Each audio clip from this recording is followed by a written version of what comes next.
ప్రియులరా, చాలామంది అనుకుంటున్నారు ఈరోజు క్రిస్మస్ పండగ కాబట్టి ప్రసాద్ రెడ్డి గారు ఇక్కడ పండగ చేస్తున్నారు అనుకుంటున్నారేమో. నేను ఇక్కడ ఏ పండగ చేయట్లా. మీకు ఈరోజు పండగ ఏమో, నాకు ప్రతిరోజు పండగే. నాకు ఎప్పుడు వాక్యం ప్రకటిస్తుంటే అప్పుడే పండగ. ఎప్పుడు నేను దేవునిలో ఉన్నానో అప్పుడే నాకు పండగ. నేను ఎప్పుడు దేవుని కొరకు బ్రతుకుతున్నానో అప్పుడే నాకు పండగ. అందుకే నేను కొత్త బట్టలు వేసుకురాలేదు, పాత బట్టలు వేసుకొచ్చా. అర్థమైందా? పండగ రోజు కొత్త బట్టలు వేసుకొస్తారు కదండి అనుకుంటారు మీరు. ఏం కొత్త బట్టలు ఏం కాదు, ఎప్పుడు వేసుకునేవే పాత బట్టలే. ఎందుకు నేను పండగ నాకు ప్రతిరోజు అని చెప్తున్నానంటే, యేసు ప్రభువుతో సహవాసం చేస్తున్న వాడికి ఆత్మీయంగా ప్రతిరోజు పండగే. నాకు ఈ ఒక్కరోజు ఏదో ట్రిగ్గర్ చేస్తుందని మీరు అనుకుంటున్నారేమో. ఈరోజు నేను మీ మధ్యలో ఉండవలసిన వాడను కాను, వేరే ప్రాంతంలో ఉండాలి. కానీ ప్రభు చిత్తం ఈరోజు మీ మధ్యలో ఉన్నాను. వేరే దేశంలో ఉండాలన్న నిర్ణయం, కానీ ప్రభు చిత్తం ఇలా ఉంది, ఈరోజు నేను మీ మధ్యలో ఉన్నాను. అయితే ఇంకొక విషయం కూడా చెప్పాలి ఇప్పుడు మీకు. ఈ సభ ఇక్కడ జరగాల్సింది కాదు. యాక్చువల్లీ ఈరోజు ఈ సభ హైదరాబాద్లో జరగాలి. హైదరాబాద్కి ఇచ్చినటువంటి డేట్ అక్కడ కూడా కొన్ని అనివార్య కారణాల వల్ల ఒక ప్రోగ్రాం ఆగిపోతే, అంటే ఒక ఫంక్షన్ హాలు అది వేరే వాళ్ళకి ఆల్రెడీ ఇచ్చేసినందువల్ల, మాకు వేరే ఫంక్షన్ హాల్ దొరకనందువల్ల ఈ 25 ఖాళీగా ఉండడం ఎందుకు అని వెంటనే ఆనంద్ గారిని రిక్వెస్ట్ చేయటం, ఆయన అయ్యో దాన్నే ఉంది చేసేద్దాం అని అనడం, ఈ విధంగా మీ మధ్యలో ఇప్పుడు వాక్యం ప్రకటించడానికి అవకాశం రావడం, ఇవన్నీ కూడా ఒక వారం 10 రోజుల్లో అలా జరిగిపోయాయి. అర్థమైందా? సో అంటే ఈరోజు మీరు అందరు ఇక్కడ ఉన్నారు, ముఖ్యంగా నేను ఇక్కడ ఉన్నాను, ఈ సభ ఇక్కడ జరుగుతుంది అంటే ఒక నెల రోజుల ముందు నుంచో లేకపోతే ఒక 2-3 నెలల ముందు నుంచో సెలబ్రేట్ చేద్దాం అని అనుకుని చేసింది అయితే కాదు. అలాగే డిసెంబర్ 25 ఎప్పుడు కూడా నేను మన సంఘంలో లేను. సేవ ప్రారంభించిన నాటి నుంచి ఇప్పటి వరకు this is the first time. అర్థమైందా? ఎక్కడో చోట మీటింగ్లు ఉండేవాడిని, లేకపోతే ఏదో దేశంలో ఉండేవాడిని. లాస్ట్ ఇయర్ ఖతార్లో ఉన్నాను, అంతకుముందు కూడా ఖతార్లో ఉన్నాను, అంతకుముందు ఎప్పుడు అబుదాబీలో ఉన్నాను. అలా ఎక్కడో చోట టైం గడిచిపోయేది, ఏదో లేకపోతే మీటింగ్లోనే ఎక్కడో గడిచిపోయేది. కానీ ఈరోజు this is the first time రాజమండ్రిలో మన సంఘంలో మీ అందరితో దేవుని వాక్యాన్ని పంచుకునే అవకాశం దొరికింది. సో నేను చెప్తున్నాను కదా, నాకు ప్రతిరోజు పండగే. నేను ఏ రోజు దేవునిలో ఉంటానో ఆ రోజంతా నాకు పండగే. నేను ఏ రోజు దేవుని వాక్యం ప్రకటిస్తుంటానో ఆ రోజు నాకు పండగే.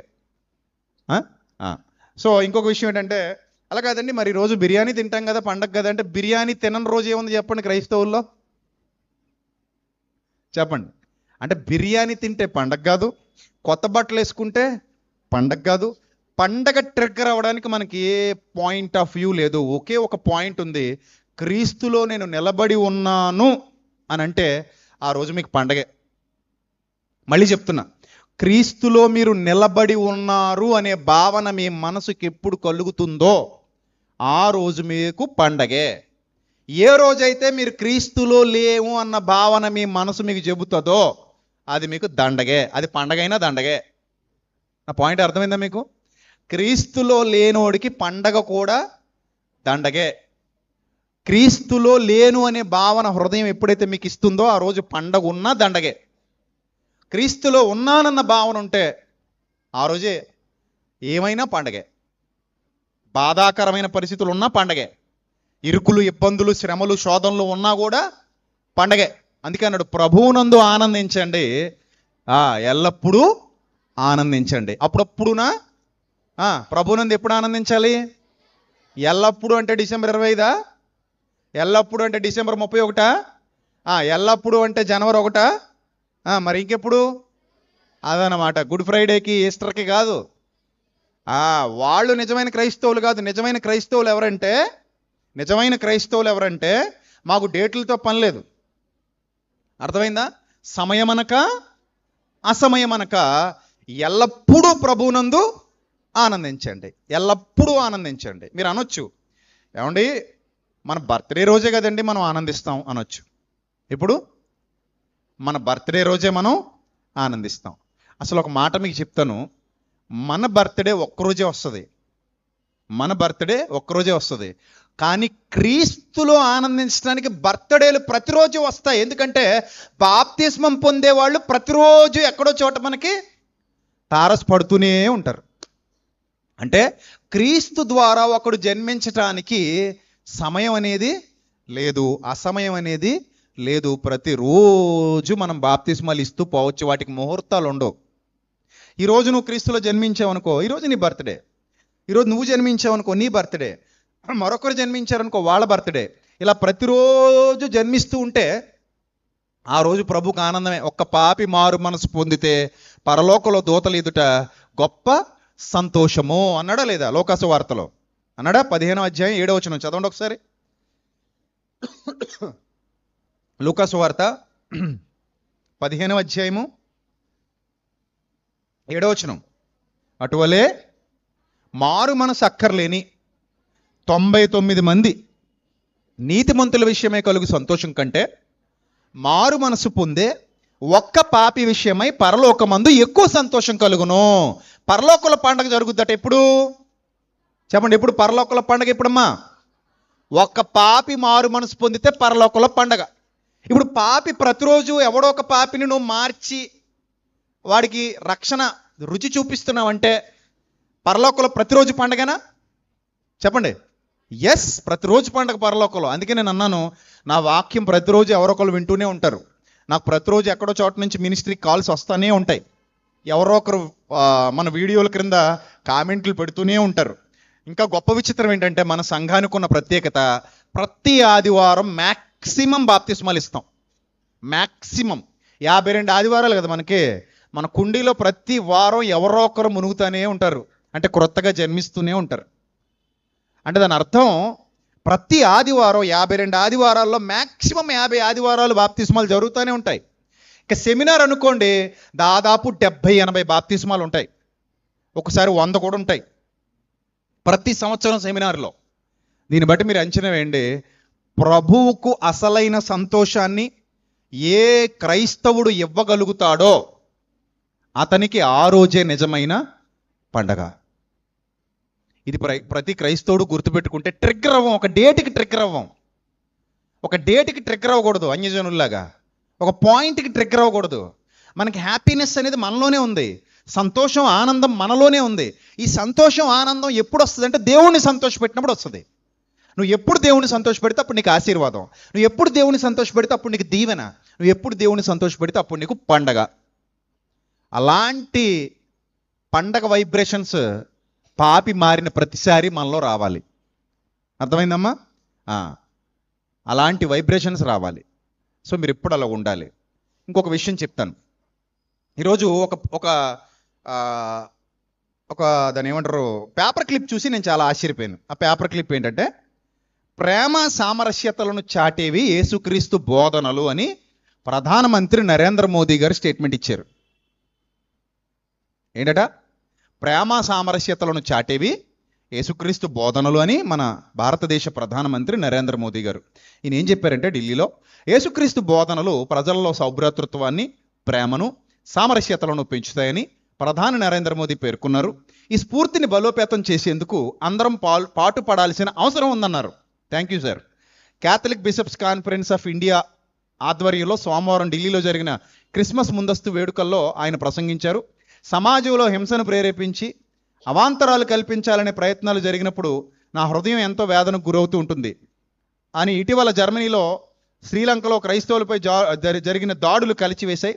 ఇలాంటి సవాళ్లపై పోరాటానికి అందరూ చేతులు కలపడం ముఖ్యం అని చెబుతూ యేసుక్రీస్తు ప్రేమ సామ్రాజ్యాన్ని విస్తరింపజేశారు. ఆయనలో ద్వేషం లేదని, ఆయన అనేక మందికి ప్రేమను పంచినటువంటి స్ఫూర్తి ప్రదాత అని మన ప్రధాని నరేంద్ర మోదీ గారు వ్యాఖ్యానించడం చాలా సంతోషదాయకం.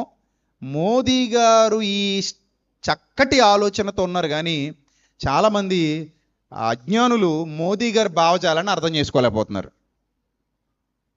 అర్థమైంది ఇప్పుడు మీకు? కొంతమంది మతఛాందసవాదంతో రగిలిపోతున్నారు. మోదీ గారు ఎంత చక్కగా సందేశం ఇచ్చారు. ఈ సందేశం అందరికీ అర్థమైతే ఎంత హ్యాపీగా ఉంటుంది, ఎంత ప్రశాంతంగా ఉంటుంది.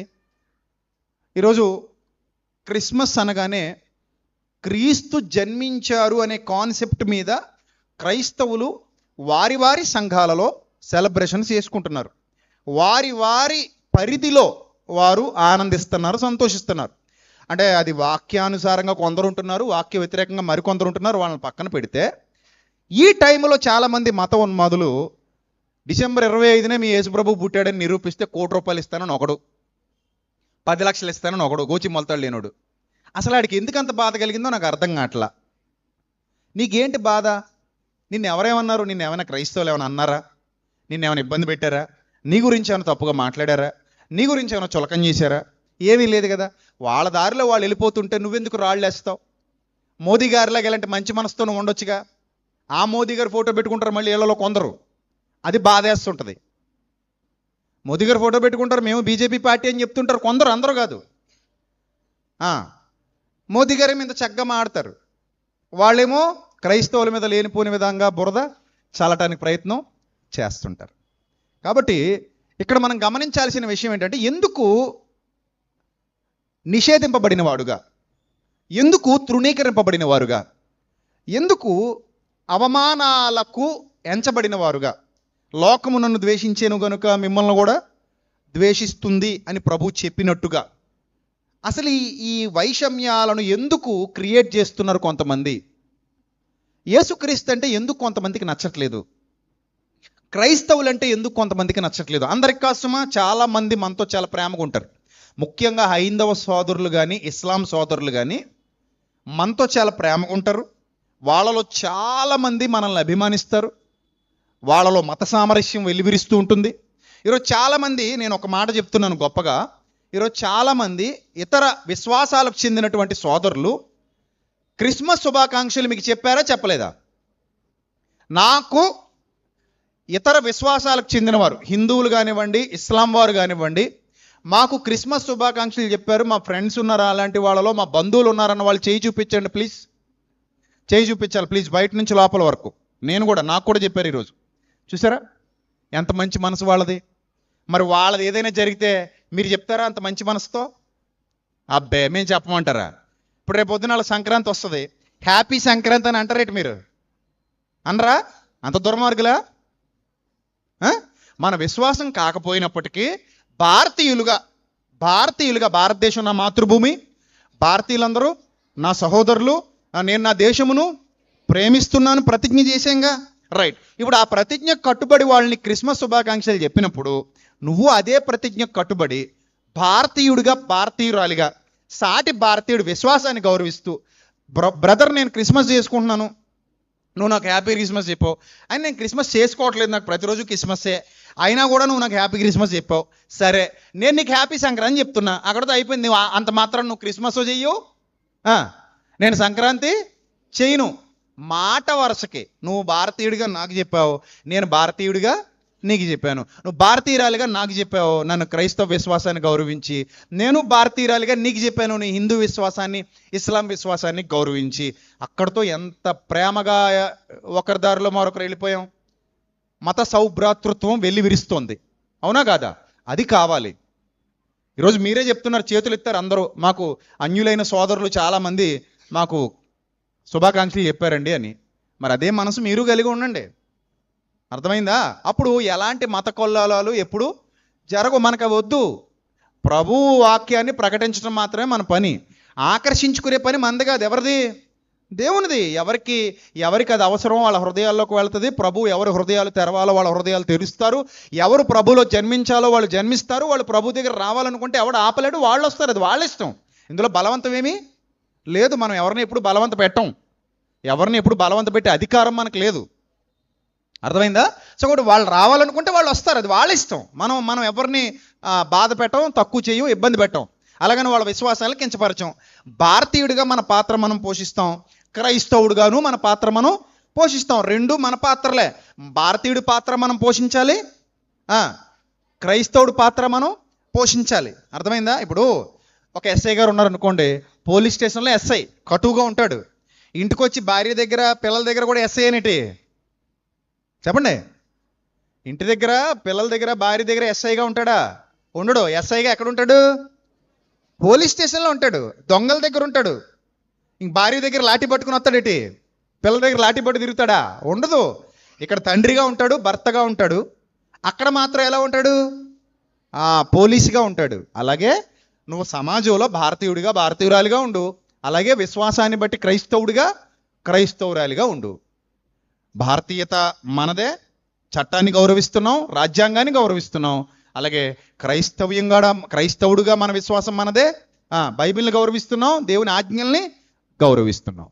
అది మంచి ఈక్వాలిటీ. ఎప్పుడైతే ఇలాంటి మంచి మనసు ఉంటుందో నీకు, నీ ఆలోచన బాగుంటుంది, నీ చుట్టూతో ఉన్న వాళ్ళు బాగుంటారు, నువ్వు బాగుంటావు, సమాజం బాగుంటుంది, క్రీస్తుకు ఘనత పెరుగుతుంది. మనలో కొందరు కొన్ని మూఢ విశ్వాసాలు కలిగి ఉండడం వల్ల మరి నాకు తెలీదు, లేకపోతే మత ఛాందసవాదం వాళ్ళలో పెరిగిపోవటం వల్ల మరి మనకు తెలియదు. కానీ చాలామంది ఈరోజు క్రైస్తవ్యాన్ని చులకన చేసి మాట్లాడటం నాకు చాలా బాధేస్తుంది. క్రైస్తవుల్ని చులకన చేసి మాట్లాడటం, ముఖ్యంగా 25వ తేదీ మరియమ్మ గారిని, యేసుప్రభు వారిని తక్కువ చేసి మాట్లాడటం కూడా చాలామంది మూర్ఖులు, మత ఉన్మాదులు చేస్తున్నారు. అలాంటి వాళ్ళని చూసినప్పుడు కూడా చాలా బాధేస్తుంది. సో వాళ్ళకి వాక్యంతో సమాధానం చెప్పాలి. సో వాళ్ళకి చెప్పబోయే అందరిని అనకూడదు, ఎందుకంటే అందరూ మనల్ని వ్యతిరేకించే వాళ్ళు కాదు. నీకు అర్థమైందా పాయింట్? అందరూ మతోన్మాదులు కాదు, అందరూ మత ఛాందసవాదులు కాదు, అందరూ మతోన్మాదులైతే ఈరోజు మీకు క్రిస్మస్ శుభాకాంక్షలు వాళ్ళు చెప్పేవాళ్ళు కాదు. వాళ్ళు ఈరోజు మీకు క్రిస్మస్ శుభాకాంక్షలు చెప్పారు అంటే వాళ్ళు మత సామరస్యం కలిగిన వాళ్ళనా కాదనా? చెప్పండి. మత సామరస్యం కలిగిన వాళ్ళే. అంటే అందరూ చెడ్డోళ్ళు కాదు, అలాగని అందరూ మంచోళ్ళు కాదు. సమాజంలో మంచోళ్ళు ఉంటారు, చెడ్డోళ్ళు ఉంటారు. మంచివాడికి మంచి, చెడ్డవాడికి చెడ్డ అన్నట్టు నువ్వు ఏం విత్తుతావో ఆ పంటను కోస్తావు అన్నట్టు. కాబట్టి ఇప్పుడు మనం పాయింట్లోకి వెళ్తే, యేసు ప్రభు చెప్పినటువంటి మాటలు సమాజంలో నెరవేరుతున్నాయి. లోకము నన్ను ద్వేషించుచున్నది కాబట్టి మిమ్మల్ని కూడా ద్వేషిస్తుంది. ఇప్పుడు చాలామంది తమ జన్మలో డబ్బులున్న వాళ్ళ ఇంట్లో పుడితే బాగుండు అనుకుంటారట. ఎప్పుడైనా అనుకున్నారా మీరు? అలాగా అనుకున్నారా? ఎప్పుడు అనుకోలా? ఎప్పుడు నేను కోటీశ్వరుల ఇంట్లో పుడితే ఎంత బాగుండో అని ఎప్పుడైనా అనుకున్నారా? మనసులో ఎప్పుడు రాలేదా ఆలోచన? వచ్చింది అన్నోళ్ళు చేయొద్దండి, సిగ్గుపడక్కర్లే. అది ఏసిరత్నం ముందుంటావు నువ్వు. ఇంకెవరికి వచ్చింది? అరే మీ అందరికి వచ్చిందా? సూపర్. ఇంకెవరికి వచ్చింది? బయట డబ్బులు ఉన్నోళ్ళు ఇంట్లో ఆపనా రాలేదా?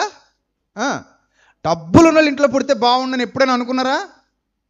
ఏమా ఎవరు అనుకోలేదు, అనుకున్నారు కానీ చెప్పట్లేదు, అంతేనా? చాలామంది అనుకున్నారు. సరే, అంటే డిసైడ్ చేసుకోలేని పరిస్థితి కాబట్టి మనం అనుకొని వదిలేసాం. కొంతమంది అనుకుంటారట, నేను ఆ అమ్మాయిలాగా తెల్లగా పుడితే బాగుండు అనుకుంటారట. ఇంకొంతమంది అనుకుంటారట, నేను ఆ అబ్బాయిలాగా ఎత్తుగా ఉంటే బాగుండు అనుకుంటారట.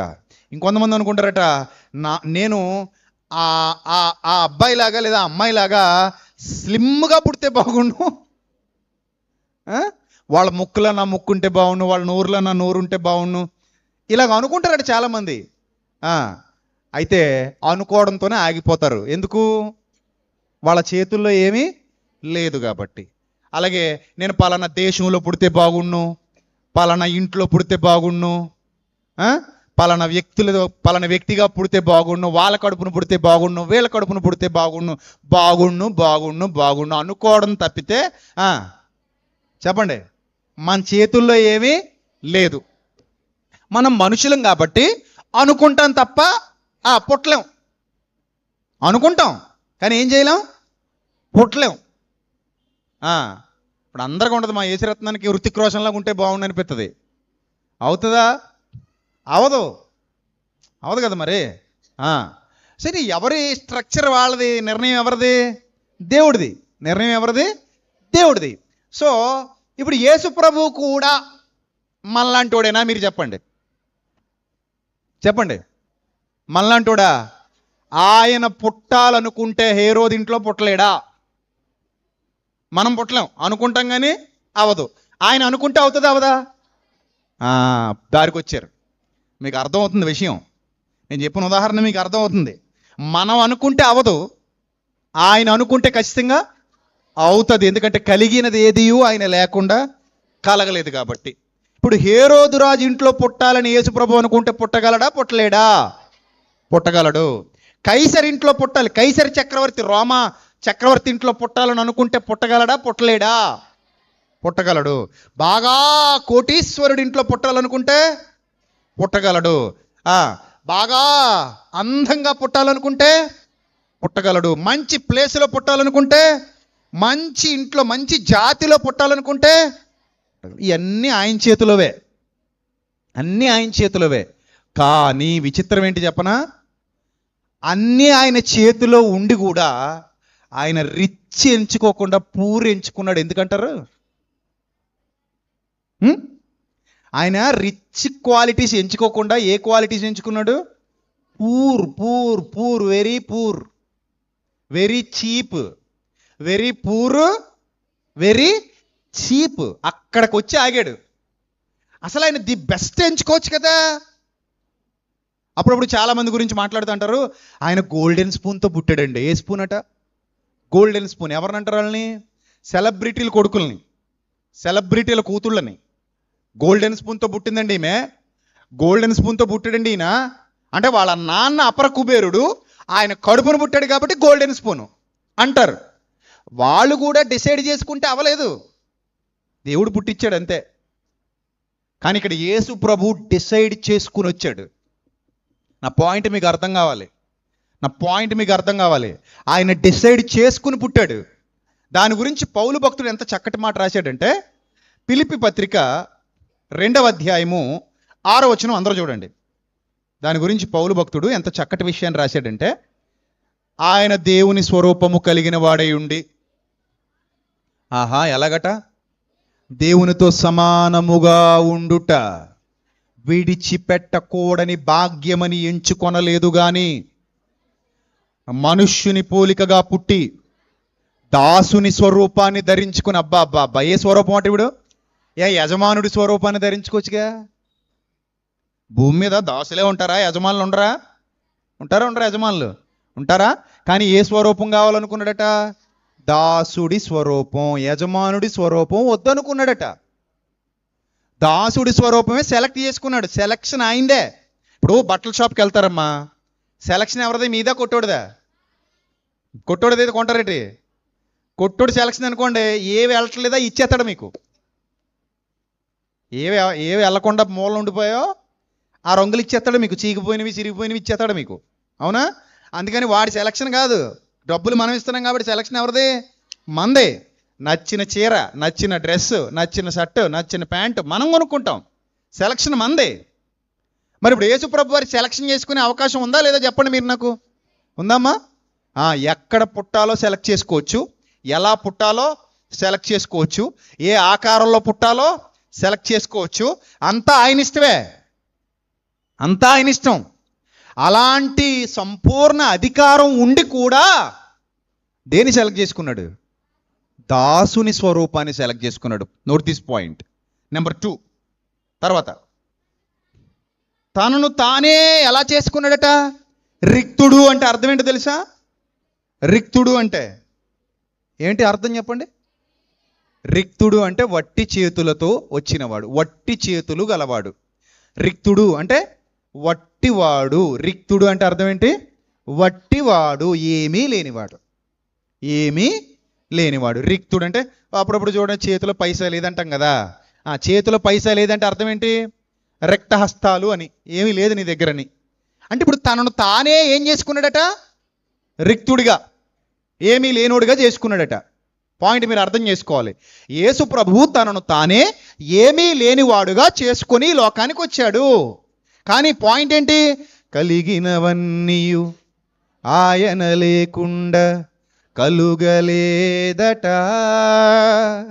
అయినా సత్రమున చోటు దొరుకుట సాధ్యపడలేదట, ఆకాశములను పరచిన వానికి ఆయన తనయుడట. చూసారా? బీదల ఇంటిలో, లైన్ గుర్తులేదు నాకు. పశువుల తొట్టెలో శిశువై పరుండుట ఎంత చోద్యమట. అంతే కదా? ఎంత దీనమట. రైట్, నా పాట నేనే మర్చిపోయాను. సో అంటే దాని ఆ పాయింట్స్ మీరు అర్థం చేసుకోండి. కలిగినవన్నీయు ఆయన లేకుండా కలుగలేదట, అయినా సత్రమున చోటు దొరుకుట సాధ్యపడలేదట. సత్రంలో చోటు లేదట ఆయనకి. వాళ్ళ అమ్మగారు బిడ్డను కనేశారు. ఎక్కడికన్నారో తెలీదు. మనం ఏమని చెప్పేస్తాం? పశువుల పాకలో పుట్టాడు, వచ్చి పాటల మీద పాటలు రాసేసాం. అసలు పశువుల పాకలో పుట్టాడని బైబిల్లో లేదు. అది విచిత్రం. పశువుల పాకలో పుట్టాడని ఎక్కడ లేదు, బైబిల్లో లేదు. మీరు బైబిల్ అంతా ఎతకండి, దొరకదు. మీరు ఎప్పుడు కొత్త బైబిల్ రాసుకోండి. మరి అంతే. మరి పశువుల పాకలో పుట్టాడని బైబిల్లో లేదు. ఎక్కడ పుట్టాడో బైబిల్ మనకి చెప్పలేదు. ఒకరోజు నేను ఇజ్రాయెల్ వెళ్ళానండి. ఇజ్రాయెల్ వెళ్తే అన్నీ తిరుగుతున్నాను, కారులో తిరుగుతున్నాను చక్కగా. బెత్లెహేం వెళ్ళేసరికి నన్ను ప్లేస్కి తీసుకెళ్ళారు. బాగా రద్దీగా ఉన్నారు జనాలు. లైన్ ఉంది, పెద్ద లైను. ఏంది సార్ ఈ లైన్ అని నన్ను తీసుకెళ్ళి పాస్టర్ గారిని అడిగా. అంటే నేను మీటింగ్ పర్పస్ వెళ్ళినప్పుడు నన్ను తీసుకెళ్ళి పాస్టర్ గారిని అడిగితే, ప్రభు పుట్టిన ప్లేస్ అండి అన్నాడు. అబ్బా నిజమే అన్నాను. నిజమేనండి అన్నాడు. సరే వెళ్ళి చూసేద్దాం రండి లోపలికి అన్నాం. వెళ్తే ఆ లోపల ఒక పెద్ద స్టార్ వేసి ఉంది. స్టార్ పైన కదా ఉండి వచ్చింది, కిందన ఎక్కడ వచ్చింది అన్నాను నేను. ప్రభు పుట్టినప్పుడు స్టార్ పైన వచ్చిందా కిందన వచ్చిందా? పైన వచ్చింది. వీళ్ళు కింద చెక్కేశారు. కింద చెక్కి స్టార్ వేసారు అక్కడ. ఆ స్టార్లోనే పుట్టాడండి ప్రభు అన్నారు. ఇంకా మా నోళ్ళు చూడాలండి. నేను వెళ్ళేసరికి ఒంగుని ఒకడు ముద్దెట్టేసుకుంటున్నాడు, అక్కడ పడుకుని ఒకడు ముద్దెట్టేసుకుంటున్నాడు. ఇంకా పొలులు దండాలు ఎట్టేస్తున్నారు అక్కడ. అమ్మ బాబో, ఇది ఇక్కడ కాబట్టి సరిపోయింది. అదే మన భారతదేశంలో మన రాజమండ్రిలో అయ్యుండి ఉంటాం. అయితే ఇంకేమైనా ఉందా? గుండు గీయించేసుకునేవారు వెళ్ళి మీరు అక్కడ. ఆల్రెడీ గౌరీపట్నంలో గీయించుకుంటున్నట్టు తెగ ముద్దులేడేసుకుంటున్నారు దాన్ని. ఇంకా తేడా వచ్చి అక్కడ అవకాశం లేదు కదా, తవ్వుకు పట్టుకెళ్ళిపోతారు కొంచెం మట్టి తినేయడానికి. అలా తయారయ్యారు మన వాళ్ళు. సరే, అక్కడ పాయింట్ ఏంటంటే, ఆ స్టార్ మీద యేసుప్రభు పుట్టాడని వాళ్ళు అక్కడ పబ్లిసిటీ చేస్తున్నారు, కానీ బైబిల్ ఎక్కడ చెప్పలేదండి. యేసుప్రభు బెత్లెహేములో పుట్టాడు. ప్లేస్ ఎక్కడా? టోటల్ బెత్లెహేం అంతా ఎత్తుక్కోవడం ఎక్కడో తెలియదు మనకి. మొత్తం మీద బెత్లెహేం అంతే. ఈ దేవుడు కొన్ని మరుగ్గా ఉంచాడండి. ఎందుకంటే మనం పుణ్యక్షేత్రాలు చేసేస్తామని ఆయనకి తెలుసు. విషయంగా లీక్ అయిందా ఏం చేస్తాం మనం? దాన్ని పుణ్యక్షేత్రం చేసేస్తాం. దేవుడు ఏం కోరుకున్నాడంటే, అసలైన పుణ్యక్షేత్రం నీ హృదయంగా ఉండాలనుకున్నాడు. ఎందుకంటే ఆయన ఎక్కడ కొలువై ఉంటాడట? నీ హృదయంలో ఉండాలనుకుని, నాకు ఎక్కడా పుణ్యక్షేత్రాలు వద్దురా నాయనా, నీ హృదయం అనే పుణ్యక్షేత్రం నాకు ఇచ్చేయి.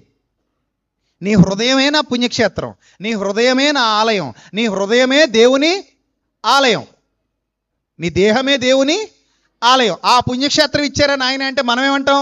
ప్రభువా, ఈ పుణ్యక్షేత్రంలో నువ్వు ఉండదు ప్రభువా, నీకు వేరే పుణ్యక్షేత్రం ఏదో ఒకటి కడతాను ప్రభువా, కావాలంటే గౌరీపట్నం కొండ మీద ఉండి ప్రభువా, అక్కడికి వస్తాను ప్రభువా, కానీ ఇక్కడ మాత్రం నువ్వు ఉండడానికి వీలు లేదు ప్రభువా అంటాం మనం.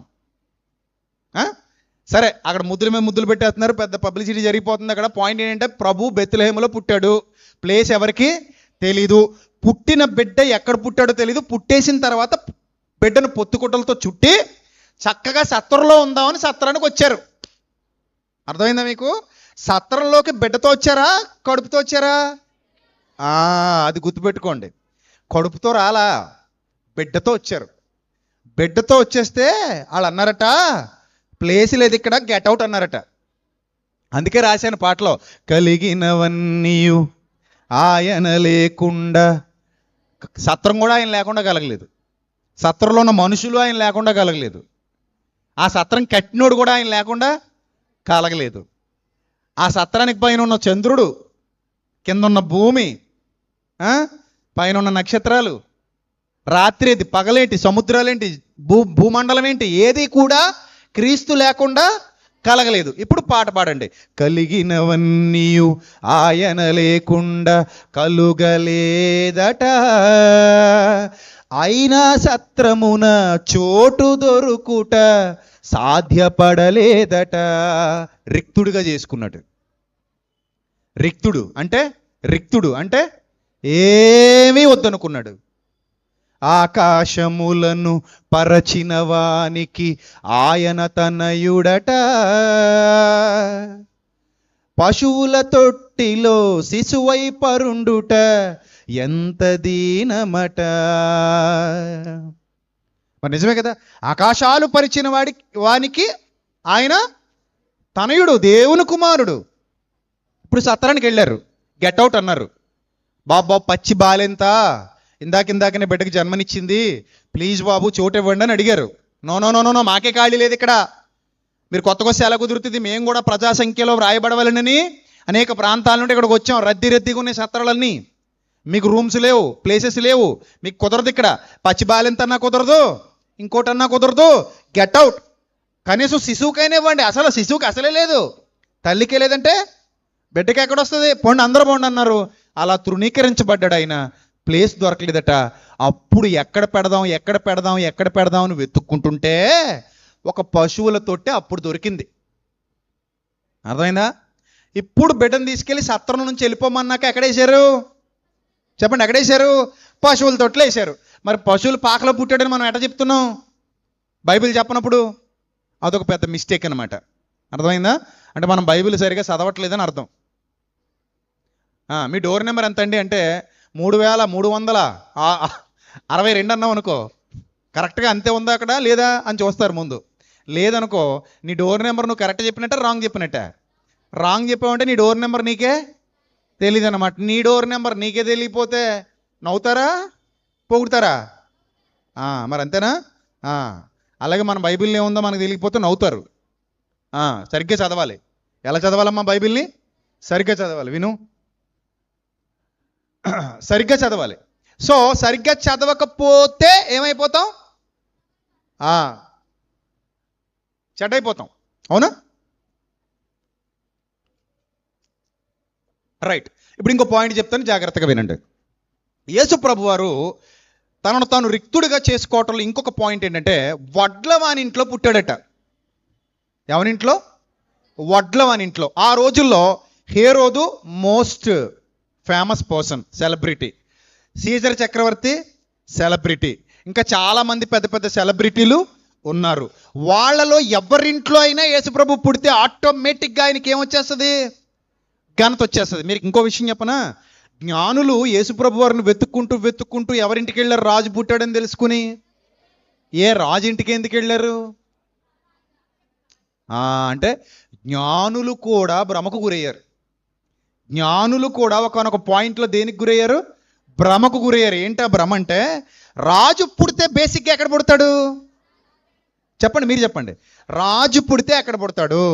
రాజుగారి ఇంట్లో పుడతాడు. కానీ ఈ రాజు ఎక్కడ పుట్టాడు? వడ్లవాని ఇంట్లో పుట్టాడు.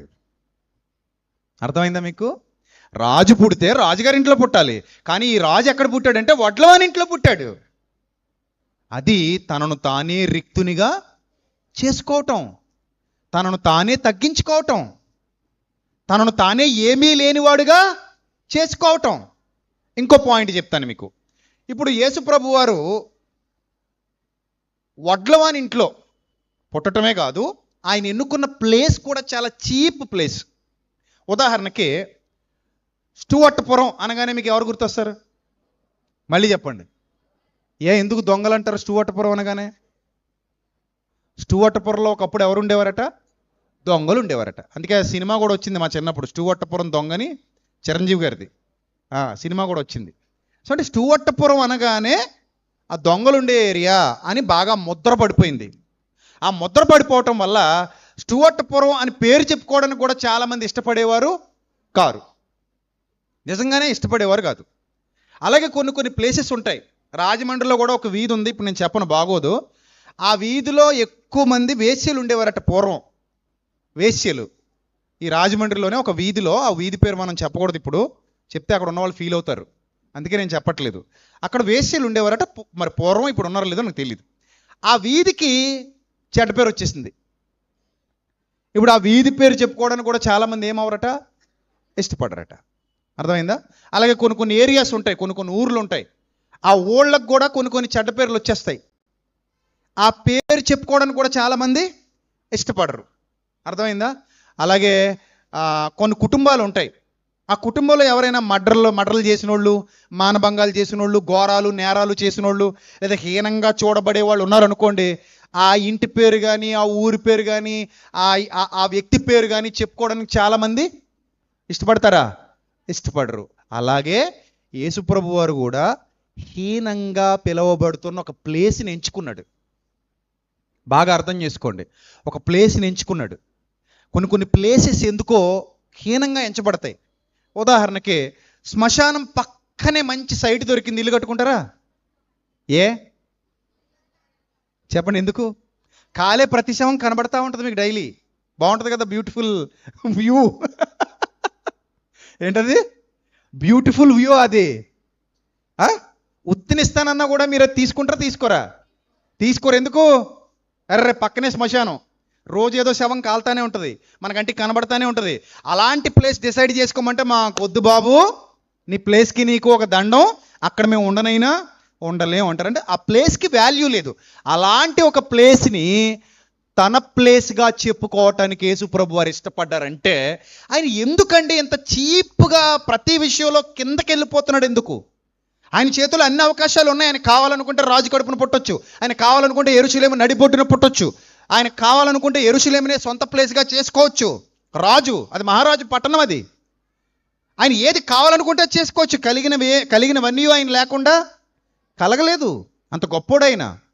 కానీ ప్రతి దానిలో కిందకే వెళ్ళాడు తప్ప ఎప్పుడు పైకి వెళ్దామని ఆయన అనుకోలేదు. What is the reason behind that అని ప్రతి క్రైస్తవుడు ఈరోజు ఆలోచన చేస్తే ఒక అద్భుతమైన రహస్యం మీకు అర్థం అవుద్ది అందులో. ఇప్పుడు ప్లేస్ గురించి కూడా మాట్లాడుకోవాలి. ఆయన ఏమని పిలిచేవారు తెలుసా? నజరేయుడు అని పిలిచేవారు. నజరేయుడు అంటే గౌరవప్రదమైందని మీరు అనుకుంటారు. నజరేయుడు అంటే ఏంటది? గౌరవప్రదమైందని మీరు అనుకుంటారు, కానీ గౌరవప్రదమైంది కాదు. రాజు కూడా యూదుల రాజుకు నజరేయుడకు యేసును పై విలాసమును రాయించాడట. ఐజస్ నజరేనస్ రెక్సిడారియం అంటారు దాన్ని. INRI. సిలువ మీద పైన ఒక చిన్న బోర్డు కనబడుతుంది మీకు. ఆ బోర్డు మీద ఉన్న పేరేంటి? INRI అంటే అర్థం ఐజస్ నజరేనస్ రెక్స్ ఇడారియం అని అర్థం. అంటే యూదుల రాజుకు నజరేయుడకు యేసు. ఈ నజరేత్ అనేది అసలు విలువలేని ప్రాంతం అండి. అసలు విలువలేని ప్రాంతం ఎలా అయింది? కొన్ని వచనాలు చూద్దాం. తొందరగా మీరు బైబిల్ తీసి చూడండి. మత్తయి సువార్త 2వ అధ్యాయము 23వ వచనం రాసుకోండి, లేకపోతే ఇంటికి వెళ్ళాక చూసుకోండి. మత్తయి సువార్త 2వ అధ్యాయము 23వ వచనం. అయితే అర్కెలాయు తన తండ్రి అయిన హేరోదునకు ప్రతిగా యూదయ దేశమును ఏలుచున్నాడని విని అక్కడికి వెళ్ళవెరచి ఆ స్వప్నమందు దేవుని చేత బోధింపబడిన వాడై గలిలయ ప్రాంతములకు వెళ్ళి నజరేతను ఊరికి వచ్చి అక్కడ కాపురం ఉండెను. చూసారా? ఆయన నజరేయుడు అనబడునని ప్రవక్తలు చెప్పిన మాట నెరవేరునట్లు ఇలాగూ జరిగిన. ఆయన ఏమనబడాలట? నజరేయుడు అనబడాలట. పోయి ఒక విలువలేని ఊరి పేరు ఎందుకు తగిలించుకుంటున్నాడు ఆయన అని మీకు డౌట్ రావచ్చు. అసలు అది విలువలేని ఊరు ఎలాగైంది అది కూడా మీకు తెలియాలి. నజరేతు విలువలేని ఊరు ఎలాగైంది అది కూడా చూద్దాం. చూడండి, నజరేతున్న ప్రాంతాన్ని గలిలయ ప్రాంతం అని కూడా అంటారు. మత్తయి సువార్త 3వ అధ్యాయము 13వ వచనం కూడా చూద్దాం. మత్తయి సువార్త 3వ అధ్యాయము 13వ వచనం. 13 చూడండి. ఆ సమయమున యోహాను చేత బాప్తిస్మం పొందుటకు యేసు గలిలయ నుండి యోర్దాను దగ్గరను అతని యొద్దకు వచ్చాను. ఇంతకీ నజరేతు ఎక్కడుందో మీకు తెలియాలి కదా. ఒకసారి బైబిల్ వెనక్కి తిప్పండి.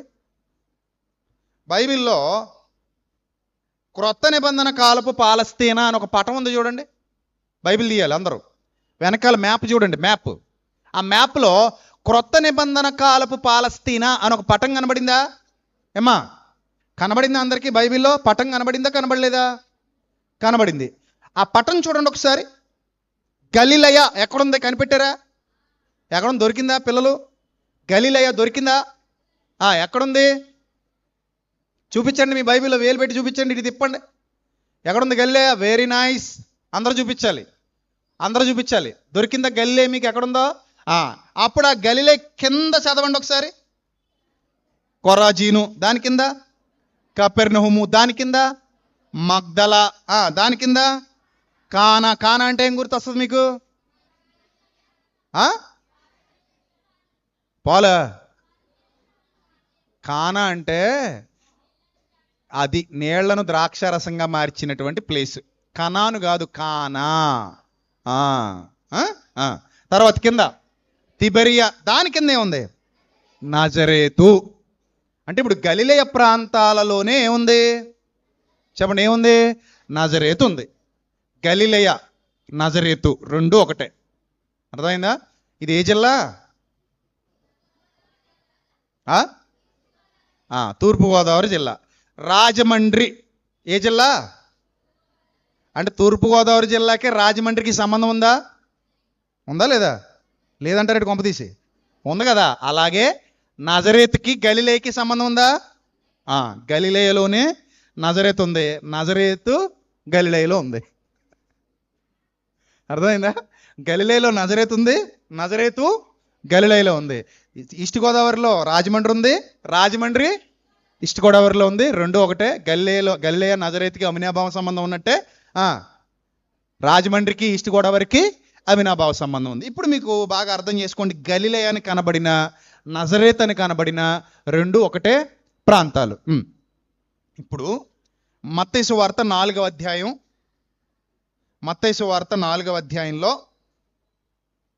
26వ అధ్యాయం 69వ వచనం చూద్దాం. మొదట మత్తయి సువార్త 26వ అధ్యాయము 69వ వచనం జాగ్రత్తగా చూడాలి.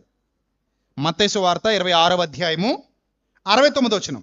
పేతురు వెలుపట ముంగిట కూర్చుండి ఉండగా ఒక చిన్నది అతని యొద్దకు వచ్చి అంటుంది, నీవును గలిలయుడగు యేసుతో కూడా ఉంటివి కదా అందట. నజరేయుడగు యేసు నెంబర్ 1. నెంబర్ 2 చెప్పాలి, అందరూ చెప్పాలి. గలిలయుడగు యేసు. ఇది మీకు కొత్తగా అనిపించవచ్చు ఈ పదం. మీకు ఎన్నాళ్ళు ఏది అలవాటు అయిపోయింది మనకు బాగా? నజరేయుడగు యేసు అలవాటు అయిపోయింది. కానీ నజరేయుడగు యేసుతో పాటు ఇంకో పదం కూడా వాడేవారు ఆయన కోసం. ఏమని వాడేవారు? గలిలయుడగు యేసు. అంటే గలిలయుడగు యేసు అన్నా నజరేయుడగు యేసు అన్నా ఒకటే. అర్థమైంది ఇప్పుడు? రైట్. ఇప్పుడు పాయింట్కి వస్తాను. ఒకానొక చోట యేసు ప్రభు వారి పరిచయం జరుగుతోంది. యోహాను సువార్త, అందరూ తీయండి. యోహాను సువార్త 1వ అధ్యాయము 43వ వచనం జాగ్రత్తగా చూడాలి. యోహాను సువార్త 1వ అధ్యాయము 43వ వచనం. మరునాడు ఆయన గలిలయకు వెళ్ళగోరి ఫిలిప్పును కనుగొని నన్ను వెంబడించమని అతనితో చెప్పాను. ఫిలిప్పు బేత్సయిదా వాడు, అనగా అంద్రెయ, పేతురు అను వారి పట్టణపు కాపురస్తుడు. ఫిలిప్పు నతనయేలును కనుగొన్నాడట. ఫిలిప్పు ఎవరిని కనుగొన్నాడు? నతనయేలు అనే పర్సన్ని కనుగొని, ధర్మశాస్త్రంలో మోషేయు ప్రవక్తలు ఎవరిని గూర్చి వ్రాసిరో ఆయన్ని మేము కనుగొన్నాం, ఆయన యోసేపు కుమారుడైన నజరేయుడగు యేసు అని అతనితో చెప్పాను. అందుకు నతనయేలు వెంటనే ఏమనాలి? సూపర్, మెస్సియాని కనుగొన్నారా మీరు? అబ్బా అద్భుతం, ధర్మశాస్త్రం నేను ఎప్పటి నుంచి చదువుతున్నాను, మెస్సియా వస్తాడని మాకు కూడా తెలుసు, నిజంగానే మీరు మెస్సియాని కనుగొన్నారా, ఒకసారి మాకు ఆయన చూపించండి అని అనాలి కదా, ఎక్సైట్ అయిపోయి. ఎందుకంటే యూదులందరూ మెస్సియా కోసం ఎదురు చూస్తున్నారు. కానీ ఆయనలో ఎక్సైట్మెంట్ కనబడలా. ఏమంటున్నాడు చూడండి, నజరేతులో నుండి మంచిదేదైనా రాగలదా అని అడిగాడట. ఏమని అడిగాడట? స్టూవర్టపురంలో అంత మంచివాడు ఉన్నాడా అన్నట్టు అనమాట. స్టూవర్టపురంలో ఎవరు ఉంటారని ఫిక్స్ అయిపోయారు అందరూ. ఇప్పటికే దొంగలు ఉంటారు. అండమాన్ అనగానే మీకు ఏం గుర్తొస్తుంది? అందమైన ప్రదేశాలు, బీచ్లు గుర్తురావా? అండమాన్లో మంచి మంచి బీచ్లు ఉన్నాయి, గుర్తురావు. నేను వెళ్ళాను అక్కడికి, బీచ్లకి చాలా బాగుంటాయి, బ్యూటిఫుల్గా ఉంటుంది అండమాన్, చాలా బాగుంటుంది. కానీ మీకు బీచ్లు గుర్తురాలా? అక్కడ మంచి మంచి జలపాతాలు ఉన్నాయి, ఏం గుర్తురాలా? మంచి మంచి హోటల్స్ ఉన్నాయి, గుర్తురాలా? మంచి రెస్టారెంట్లు ఉన్నాయి, గుర్తురాలా? అండమాన్ అనగానే ఏం గుర్తొస్తుంది మీకు? అంటే అండమాన్ అనగానే మన మనసులో ఏం పడిపోయింది? జైలు. నేను ఆ జైలుకి కూడా పోయా. ఇప్పుడు ఖాళీగా ఉంది, ఖైదీలు లేరు. ఇప్పుడు అందులో ఖైదీలు ఎవరు లేరు, ఖాళీగా ఉంది. నేను ఆ జైలుకి వెళ్ళా, ఆ జైల్లో లోపలికి వెళ్ళి ఫోటో తీసుకున్న, ఇలా కటకటాలు పట్టుకొని అంతే. ఫేస్బుక్లో విజయప్రసాద్ రెడ్డిని అండమాన్ జైల్లో పెట్టారని రాశారు. నమస్కారం రా నాయన, నన్ను ఎవడో జైల్లో పెట్టలేదు, నేను మామూలుగా సువార్త పరిచర్య మీద అక్కడికి వెళ్ళి నన్ను పిలిచినటువంటి పాస్టర్ గారు జైలు చూపిస్తాను రండి అని తీసుకెళ్తే, ఓహో అప్పుడు ఇలా ఉండేవారా అండి అని కటకటాలు పట్టుకుని లోపలికి వెళ్ళి తలుపేసుకుంటే ఆయన నుంచి ఫోటో తీస్తే అది ఫేస్బుక్లో పెట్టాం. దాన్ని ఆర్ఎస్ఎస్ వాళ్ళు అప్పట్లో ఒక ఆయన, అందరూ కాదు, ఒక ఆయన ఉన్నాడు అందులో, ఆయన ఇన్నాళ్ళకి ఈయన జైల్లో పెట్టారు దరిద్రుదులని రాశాడు. సో కాబట్టి అండమాన్ అనగానే మీకు ఏం గుర్తు రాకూడదు? కానీ జైలే గుర్తొస్తుంది. మరి ఏం చేస్తాం? అలా ముద్ర పడిపోయింది. స్టూవర్ట్పురం అనగానే ఏం గుర్తొస్తుంది? దొంగలే గుర్తొస్తున్నారు. మరి ఏం చేస్తాం? అలా ముద్ర పడిపోయింది. అలా కొన్ని ఏరియాలు అలా ముద్ర పడిపోతే ఇప్పుడు నజరేత్ అనగానే ఏం పడిపోయింది? అక్కడ మంచిది ఏది రాదు, అక్కడ అసలు మంచిదే ఉండదు, అదొక చెడ్డ ప్రాంతం, అదొక చెడ్డ ప్రాంతం. నజరేత్ అంటే అదొక చెడ్డ ప్రాంతం. ఇంక ఈయనే కాదండి, ప్రవక్తలు ఇంకా శాస్త్రుల పరిచయాలు ఏమన్నారు ఒకసారి చూద్దాం. 46వ వచనం కూడా ఒకసారి చూడండి.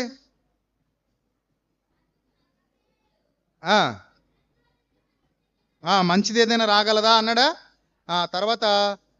తర్వాత మరొక మాట చూద్దాం.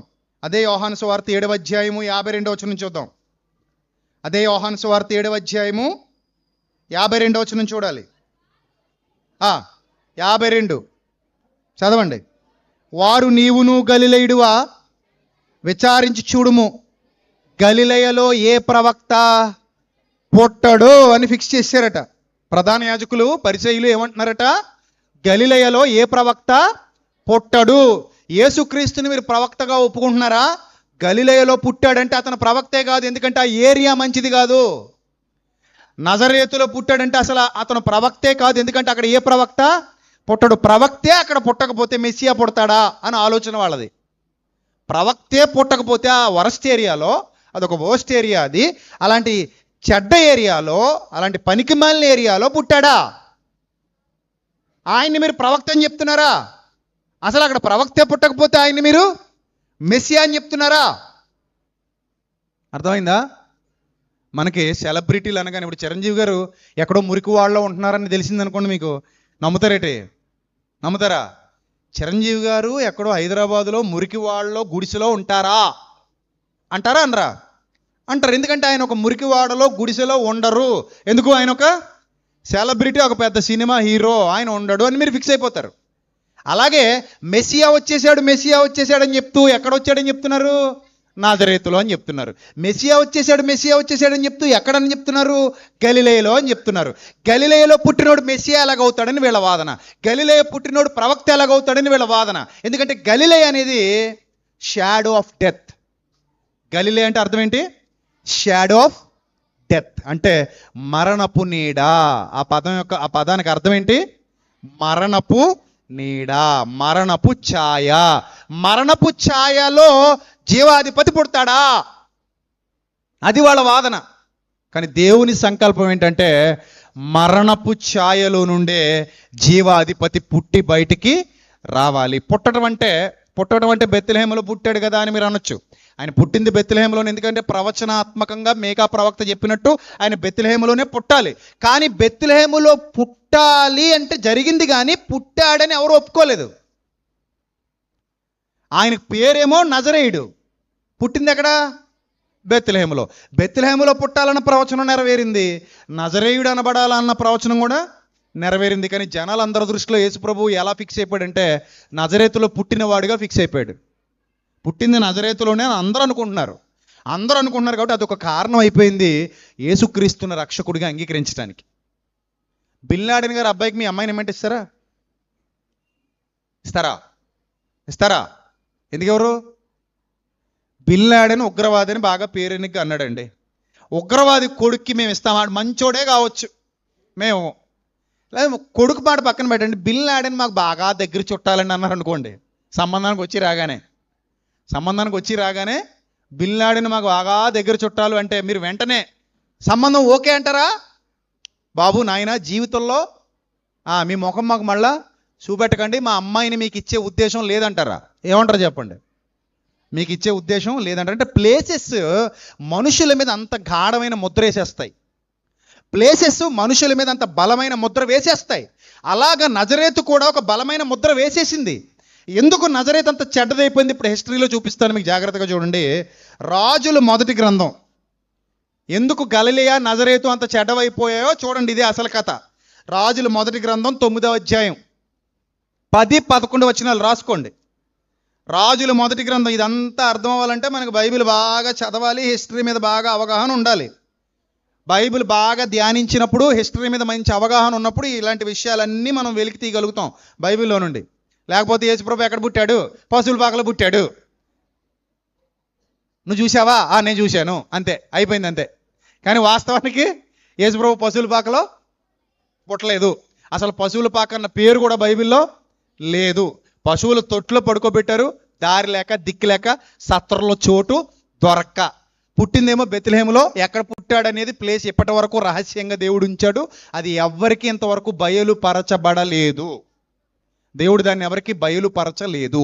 సరే, ఇప్పుడు నజరేత్ ఎందుకు అంత వర్స్ట్ ఏరియాగా, అంత నీచమైన ఏరియాగా, నజరేత్ ఎందుకు అంత హీనమైనదిగా, షాడో ఆఫ్ డెత్ అనే పేరు సంపాదించుకునేంత హీనమైనదిగా ఎందుకు మారిపోయింది అనేది ఇప్పుడు మనం చూద్దాం.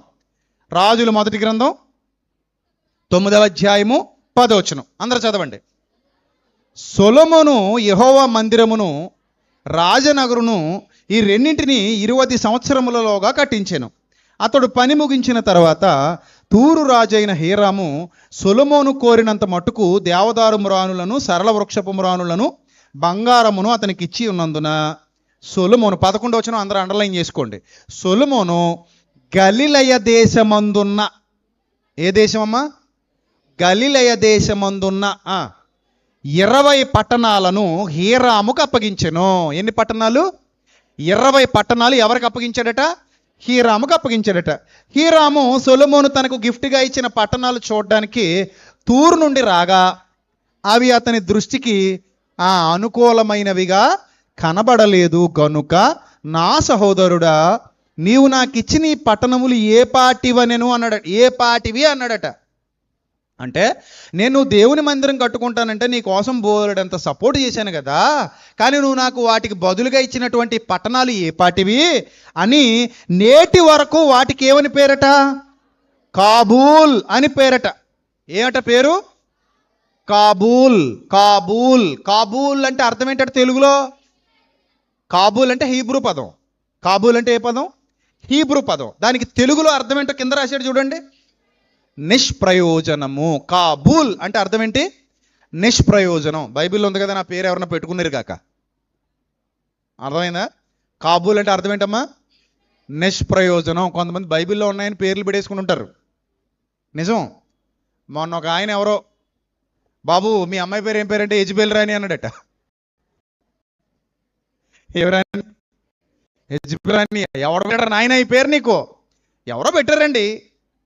ఒక ఆయన పెట్టారు. ఏమని పెట్టారు? యెజబెల్ రాణి అని పెట్టారా? యెజబెల్ అసలు మంచిదే బైబిల్ గ్రంథంలో. ఇంకా నయం ఇస్కరియోతు యోధ, అననీయ, సప్ఫీరా, అతల్యా, ఇలాంటి దిక్కుమాల పేర్లు పెట్టుకోకండి. అవి బైబిల్లో మంచి వ్యక్తుల పేర్లు కావు. అలాగే కాబూల్ అంటే అర్థం ఏంటి?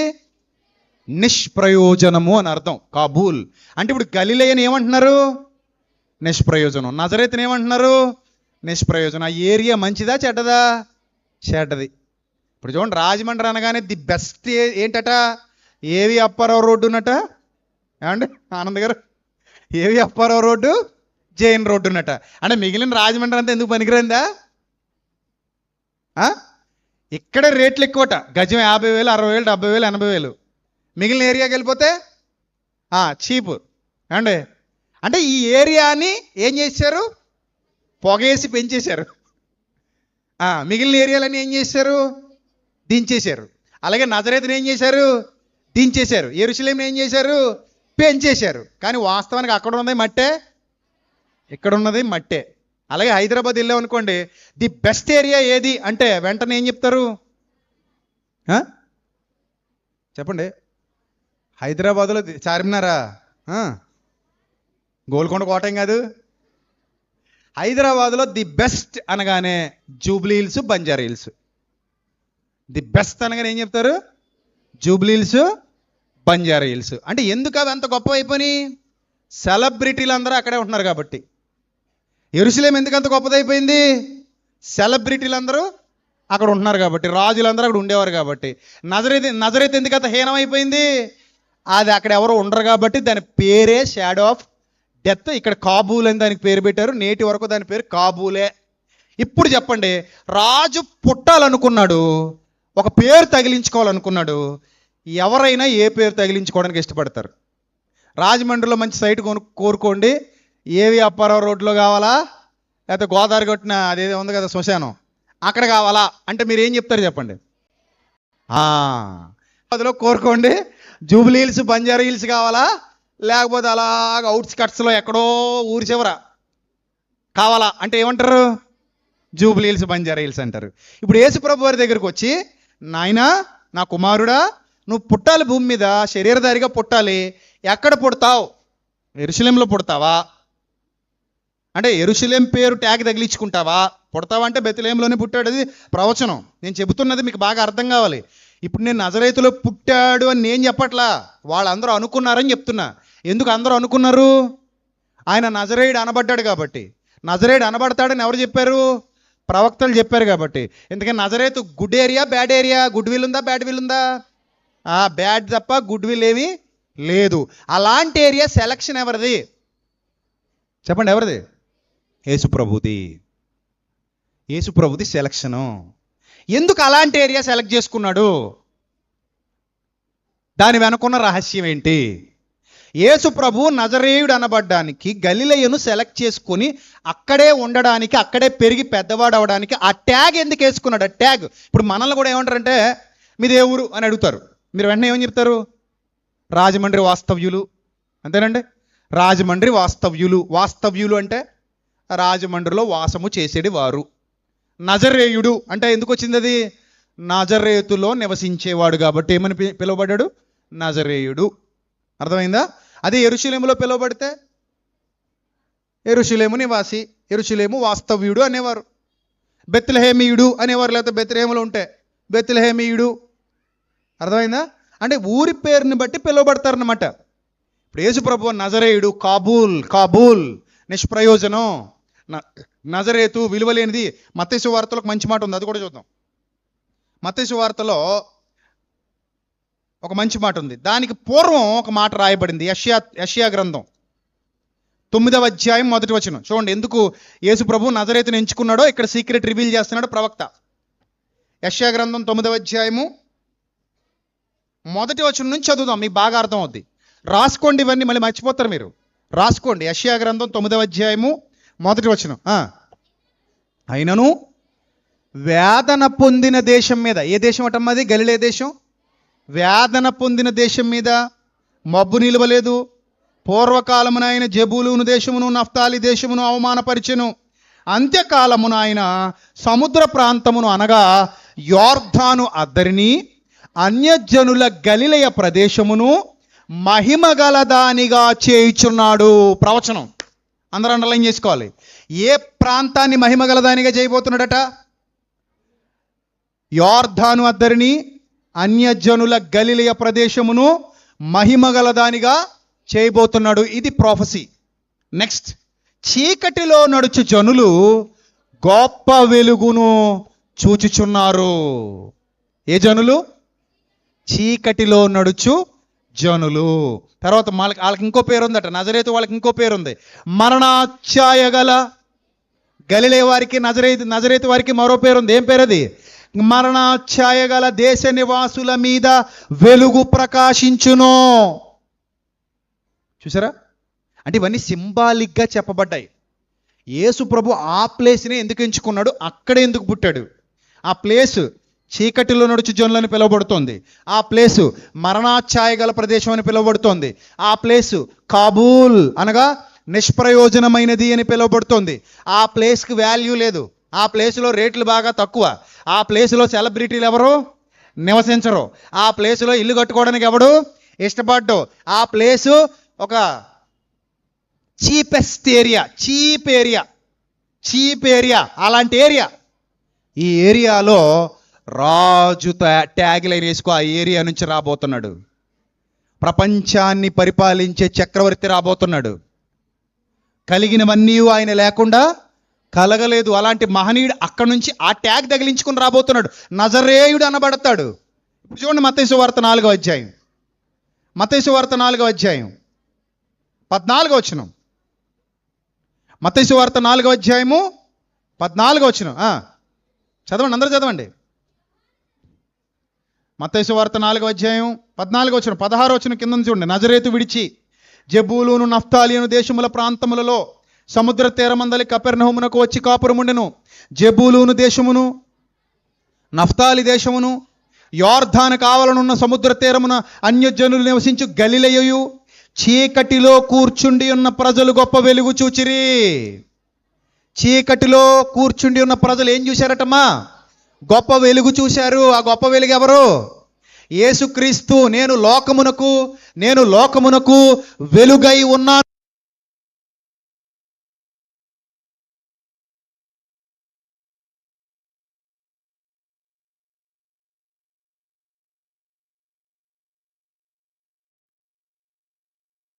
ఆ వెలుగు ఎక్కడి నుంచి వచ్చింది?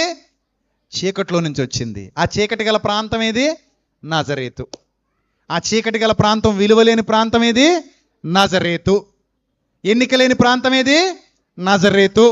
ఇప్పుడు ఈయన ఏమని పిలువబడుతున్నాడు? నజరేయుడు. అందుకే ఇక్కడ ఏమని రాయబడింది?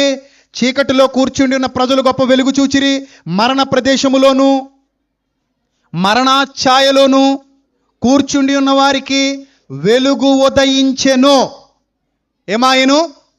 వెలుగు ఉదయించెను. ఇందులో రహస్యం ఏంటంటే, ఈ మాటల్లో ఉన్న మర్మం ఏంటంటే, ఈ దినాన మీరు నేర్చుకోబోతున్న అద్భుతమైన సత్యం ఇదే. దేవుడు వ్రాయించిన ప్రతి మాటకి, దేవుడు చెప్పించిన ప్రతి ప్రవచనానికి, దేవుడు ఉదహరించిన ప్రతి ప్లేస్కి మన జీవితాలకి ఒక లింక్ ఉంటుంది. లేకపోతే దేవుడు వ్రాయించడు. అది ఎలా దేవుడు వ్రాయించాడు, ఏ విధంగా దాన్ని ఎక్స్ప్లెయిన్ చేస్తున్నాడో చివరిగా నేను చూపించి నా మాటలు ముగిస్తాను. జాగ్రత్తగా చూడండి. కొరింథీయులకు రాసిన మొదటి పత్రిక చూడాలి, అందరూ చూడాలి. కొరింథీయులకు రాసిన మొదటి పత్రిక, అందరు తీయండి, బైబిల్ తీయండి, ముగించుకుందాం. కొరింథీయులకు రాసిన మొదటి పత్రిక మొదటి అధ్యాయము 26వ వచనం జాగ్రత్తగా చూడాలి. అందరూ చూడాలి. కొరింథీయులకు రాసిన మొదటి పత్రిక మొదటి అధ్యాయము 26వ వచనం. సహోదరులారా, అనగా సంఘమా, యేసుక్రీస్తు మిమ్మును పిలిచిన పిలుపును చూడండి. యేసుక్రీస్తు మిమ్మును పిలిచిన పిలుపును చూడండి. మీలో లోకరీతిన జ్ఞానులు అంటే ఎవరు? లోకంలో ఇప్పుడు జ్ఞానులు ఎవరు? పెద్ద పెద్ద సైంటిస్టులు, అంతేనా? పెద్ద పెద్ద సైంటిస్టులు. ఆ సైంటిస్టుల్లో గొప్ప గొప్పోళ్ళు. మొన్న ఒక ఆయన చచ్చిపోయాడు, స్టీఫెన్ హాకిన్స్ అని, చాలా గొప్ప శాస్త్రవేత్త. దేవుడు లేడనేవాడు. నోరు పనిచేయదు, చేతులు పనిచేయవు, కాళ్ళు పనిచేయవు, వీల్ చైర్ మీద ఉంటాడు, బ్రెయిన్తో ఆపరేట్ చేసేవాడట. మొత్తం అంతా గొప్ప గొప్ప శాస్త్ర పరిశోధనలు చేశాడు, చచ్చిపోయాడు. స్టీఫెన్ హాకిన్స్ చాలా గొప్ప శాస్త్రవేత్తగా పేరెన్నికగా అన్నాడు, జ్ఞాని. అవునా? కానీ ఆ జ్ఞాని ఎవరిని నమ్మలేదు అంటే, నేను చెప్తాను, ఆ జ్ఞాని దగ్గరికి యేసుప్రభు వెళ్ళలేదు. ఆ జ్ఞాని దగ్గరికి యేసుప్రభు వెళ్ళలేదు. మీలో జ్ఞానులైనను లోకరీతిని గనులు అంటే ఎలాన్ మస్క్ ఉన్నాడండి. ఎలాన్ మస్క్ దేవుని యందు భయభక్తులు గలవాడా? గనుడా కాదా? మరి చెప్పండి. ప్రపంచంలోనే నెంబర్ 1 ధనవంతుల్లో అగ్రస్థానంలో ఉన్నాడు ఎలాన్ మస్క్. అర్థమైందా? గనుడు. కానీ యేసుప్రభువుకు ప్రియ శిష్యుడు కాడు. యేసుప్రభువును సొంత రక్షకునిగా అంగీకరించిన వాడు కాడు. అందుకే ఇక్కడ ఏమని రాయబడిందంటే, మీలో జ్ఞానులైనను గనులైనను గొప్ప వంశము వారైనను అనేకులు పిలువబడలేదు గాని, ఏ శరీరియు దేవుని ఎదుట అతిశయింపకుండునట్లు జ్ఞానులను సిగ్గుపరుచుటకు లోకములో నుండి వెర్రి వారిని దేవుడు ఏర్పరచుకొని ఉన్నాడు. నజరేతు నిషేధింపబడిన పట్టణం, ఆ పట్టణాన్ని యేసుప్రభు ఏర్పరచుకున్నాడంటే దాని అర్థం ఏంటంటే, అది మరణాఛాయ గల ప్రదేశం. నువ్వు కూడా అపరాధముల చేత పాపముల చేత మరణించిన వ్యక్తివి. అది మరణాఛాయ గల ప్రదేశం అయితే, నీది అపరాధముల చేత పాపముల చేత చనిపోయిన హృదయం. అక్కడ యేసుప్రభు నజరేయుడుగా పిలువబడితే, ఇక్కడ నీ హృదయాధిపతిగా పిలువబడుతున్నాడు. దేవుని నామానికి మహిమ కలుగునుగాక. ఇప్పుడు నా క్రీస్తు వాడను నేనని చెప్పుకుంటాను. నువ్వేమని చెప్పుకుంటావు? క్రీస్తు దానను, క్రీస్తు వాడను. I'm a follower of Lord Jesus Christ. నేను చాలా గర్వంగా చెప్పుకుంటాను. We are all followers of Lord Jesus Christ. చాలా గర్వంగా చెప్పుకుంటాం. యేసు క్రీస్తు నా హృదయంలో ఉన్నాడు, చాలా గర్వంగా చెప్పుకుంటాం. నేను క్రైస్తవుణ్ణి రొమ్మిర్చుకుని చెప్పుకుంటాను చాలా గర్వంగా. ఎక్కడైనా సరే ఇలాగే చెప్పుకుంటా, ఆమె క్రిస్టియన్. నేను యేసు ప్రభువును సొంత రక్షకుడిగా అంగీకరించాను. నేను క్రీస్తు వాడను.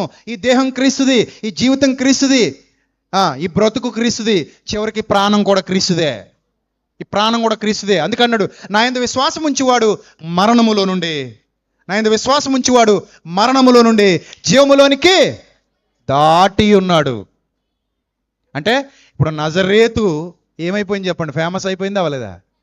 మీకు అద్భుతమైన విషయం చెప్పనా?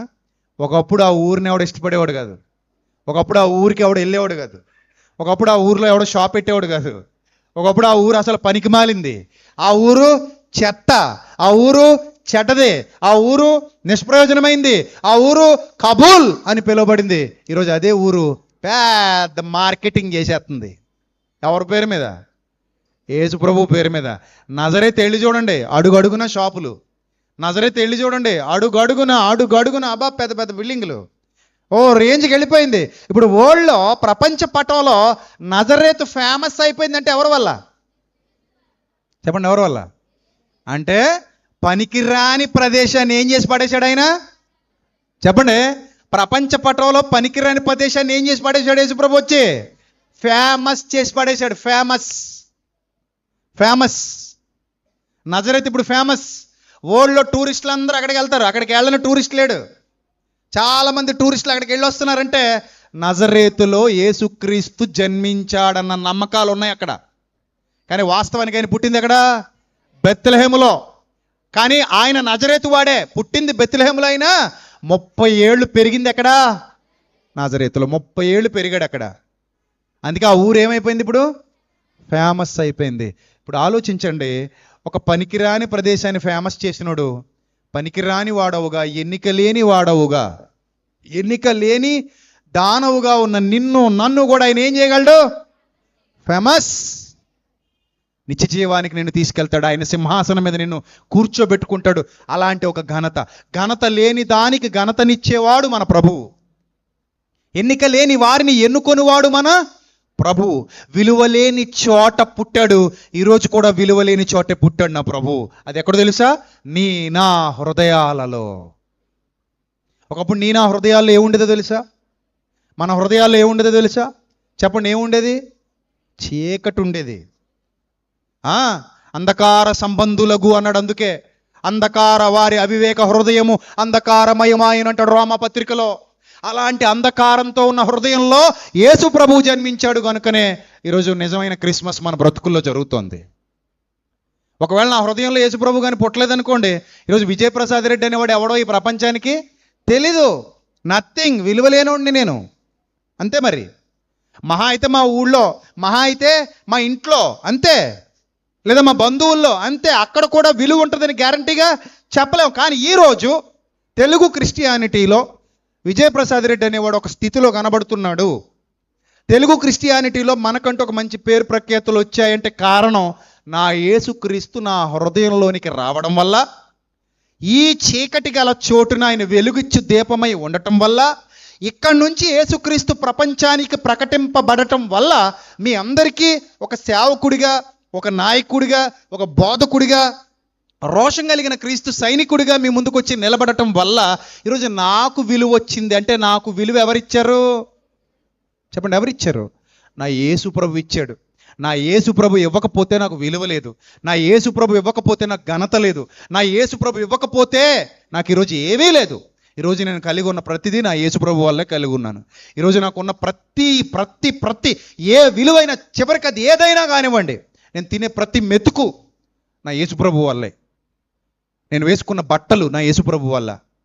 నేను ఈరోజు అనుభవిస్తున్న ప్రతి సౌకర్యం నా యేసు ప్రభు వల్లే. ఈరోజు నాకు దక్కుతున్న ఘనత, ఈరోజు నాకు దక్కుతున్నటువంటి గౌరవం ప్రతిదీ నా యేసు ప్రభు వల్లే. నా యేసు ప్రభువు లేకపోతే నేను చీకటిలో ఉన్నాను, చీకటి సంబంధిని. ఈరోజు వెలుగు సంబంధిగా మారానంటే దానికి కారణం నా యేసుక్రీస్తు. అంటే ఇప్పుడు నేను అంటాను చాలా ధైర్యంగా, నేనే ఒక చిన్న నజరేతునయ్యా అంటాను. ఏమంటాను? అయ్యా, నేను కూడా నజరేతునేనయ్యా. నేను కూడా కాబూల్, నేను కూడా ఒక కాబూల్. నేను కూడా నిష్ప్రయోజనమైన వాడనే. నీవు లేకపోతే నేను నజరేతునే, నీవు లేకపోతే నేను నిష్ప్రయోజనమైన వాడనే. నీవు ఉన్నావు కాబట్టి నేను మహిమపరచబడే నజరేతునవుతున్నాను. నీవు ఉన్నావు కాబట్టి నేను ఘనత పొందుకున్న గలిలయనవుతున్నాను. ఆ మరణాఛాయలో జీవపు వెలుగు ఉదయించింది. ఇది రియల్ క్రిస్మస్ అంటే. ఇప్పుడు చెప్పండి, యేసుప్రభు అనుకుంటే హేరోదు ఇంట్లో పుట్టొచ్చు, యేసుప్రభు అనుకుంటే సీజర్ ఇంట్లో పుట్టొచ్చు, చక్రవర్తి ఇంట్లో. యేసుప్రభు అనుకుంటే యెరూషలేము కోటలో, సియోను కోటలో దావీదులాగా నివాసం చేయొచ్చు. కానీ వడ్లవాని ఇంటిలోకి వెళ్ళిపోయాడు, రిక్తుడిగా చేసుకున్నాడు, తనను తానే రిక్తుడిగా చేసుకున్నాడు. అందుకే బైబిల్ గ్రంథంలో ఒక అద్భుతమైన మాట వ్రాయబడింది. దాని గురించి కూడా ఒక పాట రాశాను నేను, లాస్ట్ ఇయర్ సెమినార్లో విడుదల చేశాను. ఆ మాట, మనలను ధనవంతులుగా చేయుటకు ఆయన మన నిమిత్తము దరిద్రుడాయెను. మనలను ధనవంతులుగా చేయుటకు ఆయన మన నిమిత్తం ఏమాయను? దరిద్రుడాయెను. అందుకే ఆ పాటలో రాశాను, సిలువలో తొలగెను నా పాపమనే పేదరికం, విలువనే పెంచెను నా యేసుక్రీస్తు త్యాగం, పరిశుద్ధతను ఐశ్వర్యం కృప ద్వారా ఇక నా సొంతం, పాపాత్ముడు అను దారిద్ర్యం తొలగించినది ప్రభు రక్తం, నేను ధనవంతుడను క్రీస్తునందు కడుగబడ్డాను, ఇకపై పాపిని కాను, కృప ద్వారా రక్షణ పొందాను, నేను ధనవంతుడను క్రీస్తునందు కడుగబడ్డాను, ఇకపై పాపిని కాను, కృప ద్వారా రక్షణ పొందాను, సిలువలో తొలగెను నా పాపమనే పేదరికం. నిజమైన పేదరికం ఏంటి? డబ్బు లేకపోవటం కాదు, దేవుని కృప పొందకపోవటం. డబ్బు లేకపోతే నరకానికి వెళ్ళావు, దేవుని కృప పొందకపోతే మాత్రం ఎక్కడికి పోతావు? డబ్బున్నా నరకానికి పోతావు. ధనవంతుడు లాజరు ఇద్దరులో ఎవరు డబ్బులు ఉన్నాయి? ధనవంతుడికి ఉన్నాయి. ఎవరికి డబ్బులు లేవు? లాజర్కి డబ్బులు లేవు. కానీ ఎవరు వెళ్ళారు పరలోకానికి? లాజరు వెళ్ళారు. మరి డబ్బులున్న ధనవంతుడు ఏమయ్యాడు? పాతాళానికి పోయాడు. అందుకే ఆయన మన నిమిత్తము దరిద్రుడాయను అంటే మనల్ని ధనవంతులుగా చేయుటకు ఆయన దరిద్రుడాయనన్న వచనాన్ని, అసలు పాట ఎందుకు రాశాను కూడా చెప్తాను. ఈ వచనాన్ని హైదరాబాద్లో ఒక గొప్ప సేవకుడు ఏమని బోధించాడంటే, మీరు ఇంకా BMW కొనుక్కోలేదా? మీరు ఇంకా రేంజ్ రోవర్లో తిరగట్లేదా? అయితే మీరు యేసు ప్రభువును కలిగిన వారు కారు అన్నాడు. నాకు ఎంత బాధేసిందంటే, ఆయనే BMWతో తిరగలేదు. నక్కలకు బొరీలు ఉన్నాయి, ఆకాశ పక్షులకు గూళ్ళు ఉన్నాయి, మనుష్య కుమారుడు తలవాల్చుకున్నట్టుకైనను స్థలం లేదన్నాడు. అంటే పేదోళ్ళందరూ క్రైస్తవులు కానట్టు, ఎవరికైతే బాగా కోట్లు ఉంటాయో వాళ్ళు మాత్రమే క్రైస్తవులు అన్నట్టు చెప్పాడు ఆయన. నాకు ఎంత బాధేసిందంటే, యేసు ప్రభువుకి పేదోడైనా ఒకటే, ధనవంతుడైనా ఒకటే, ఎవరైనా ఆయన దృష్టిలో సమానమే. ఆయనకు పక్షపాతం లేదు. ఎందుకంటే ఆయన వచ్చినప్పుడే ఎలా వచ్చాడు ఈ భూమి మీదకి? ధనవంతుడిగా వచ్చాడా, దరిద్రుడిగా వచ్చాడా? దారిద్ర్యంలో వచ్చాడు ఆయన. నక్కలకు బొరియలు ఉన్నాయి, ఆకాశ పక్షులకు గూళ్ళు ఉన్నాయి, మనుష్య కుమారుడు తలవాల్చుకున్నట్టుకైనను స్థలం లేదు. ఇక్కడ మన దగ్గర ఉన్న డబ్బులు కాదు యేసుప్రభు ఇచ్చే ఆశీర్వాదం, మన దగ్గర ఉన్న కృప, మన దగ్గర ఉన్నటువంటి పాప క్షమాపణ, మన దగ్గర ఉన్న నిరీక్షణ, మన దగ్గర ఉన్న విమోచన. నీ హృదయంలో యేసుక్రీస్తు వెలుగు ప్రసరిస్తుందా? నీకంటే ధనవంతురాలు మరొకరు లేరు. ఎందుకో చెప్పనా? నువ్వు చనిపోగానే దేవదూతలు వచ్చి నిన్ను ఎక్కడ తీసుకెళ్ళిపోతారు? పరలోకాన్ని తీసుకెళ్ళిపోతారు. అందుకే ఎవరైనా చనిపోయారండి అన్న వెంటనే నేను ఏమడుగుతాను తెలుసా? వెంటనే పలానా ఆమె చనిపోయిందటండి, పలానా ఆయన చనిపోయాడటండి అని అనగానే నేను వెంటనే ఏమడుగుతాను తెలుసా? అమ్మ రక్షణ పొందారా లేదా అని అడుగుతాను. అదే అడుగుతాను, రక్షణ పొందారా లేదా? క్రీస్తును సొంత రక్షకుడిగా అంగీకరించారా లేదా? బాప్తిస్మలో ఆ ప్రతి పాపాన్ని కడిగేసుకున్నారా లేదా? ప్రభువును విశ్వసించారా లేదా? ప్రభువును వెంబడించారా లేదా? అదొక్కటే అడుగుతాను. ఎందుకంటే ప్రభువును వెంబడించే ప్రతివాడు ఎక్కడికి పోతాడు?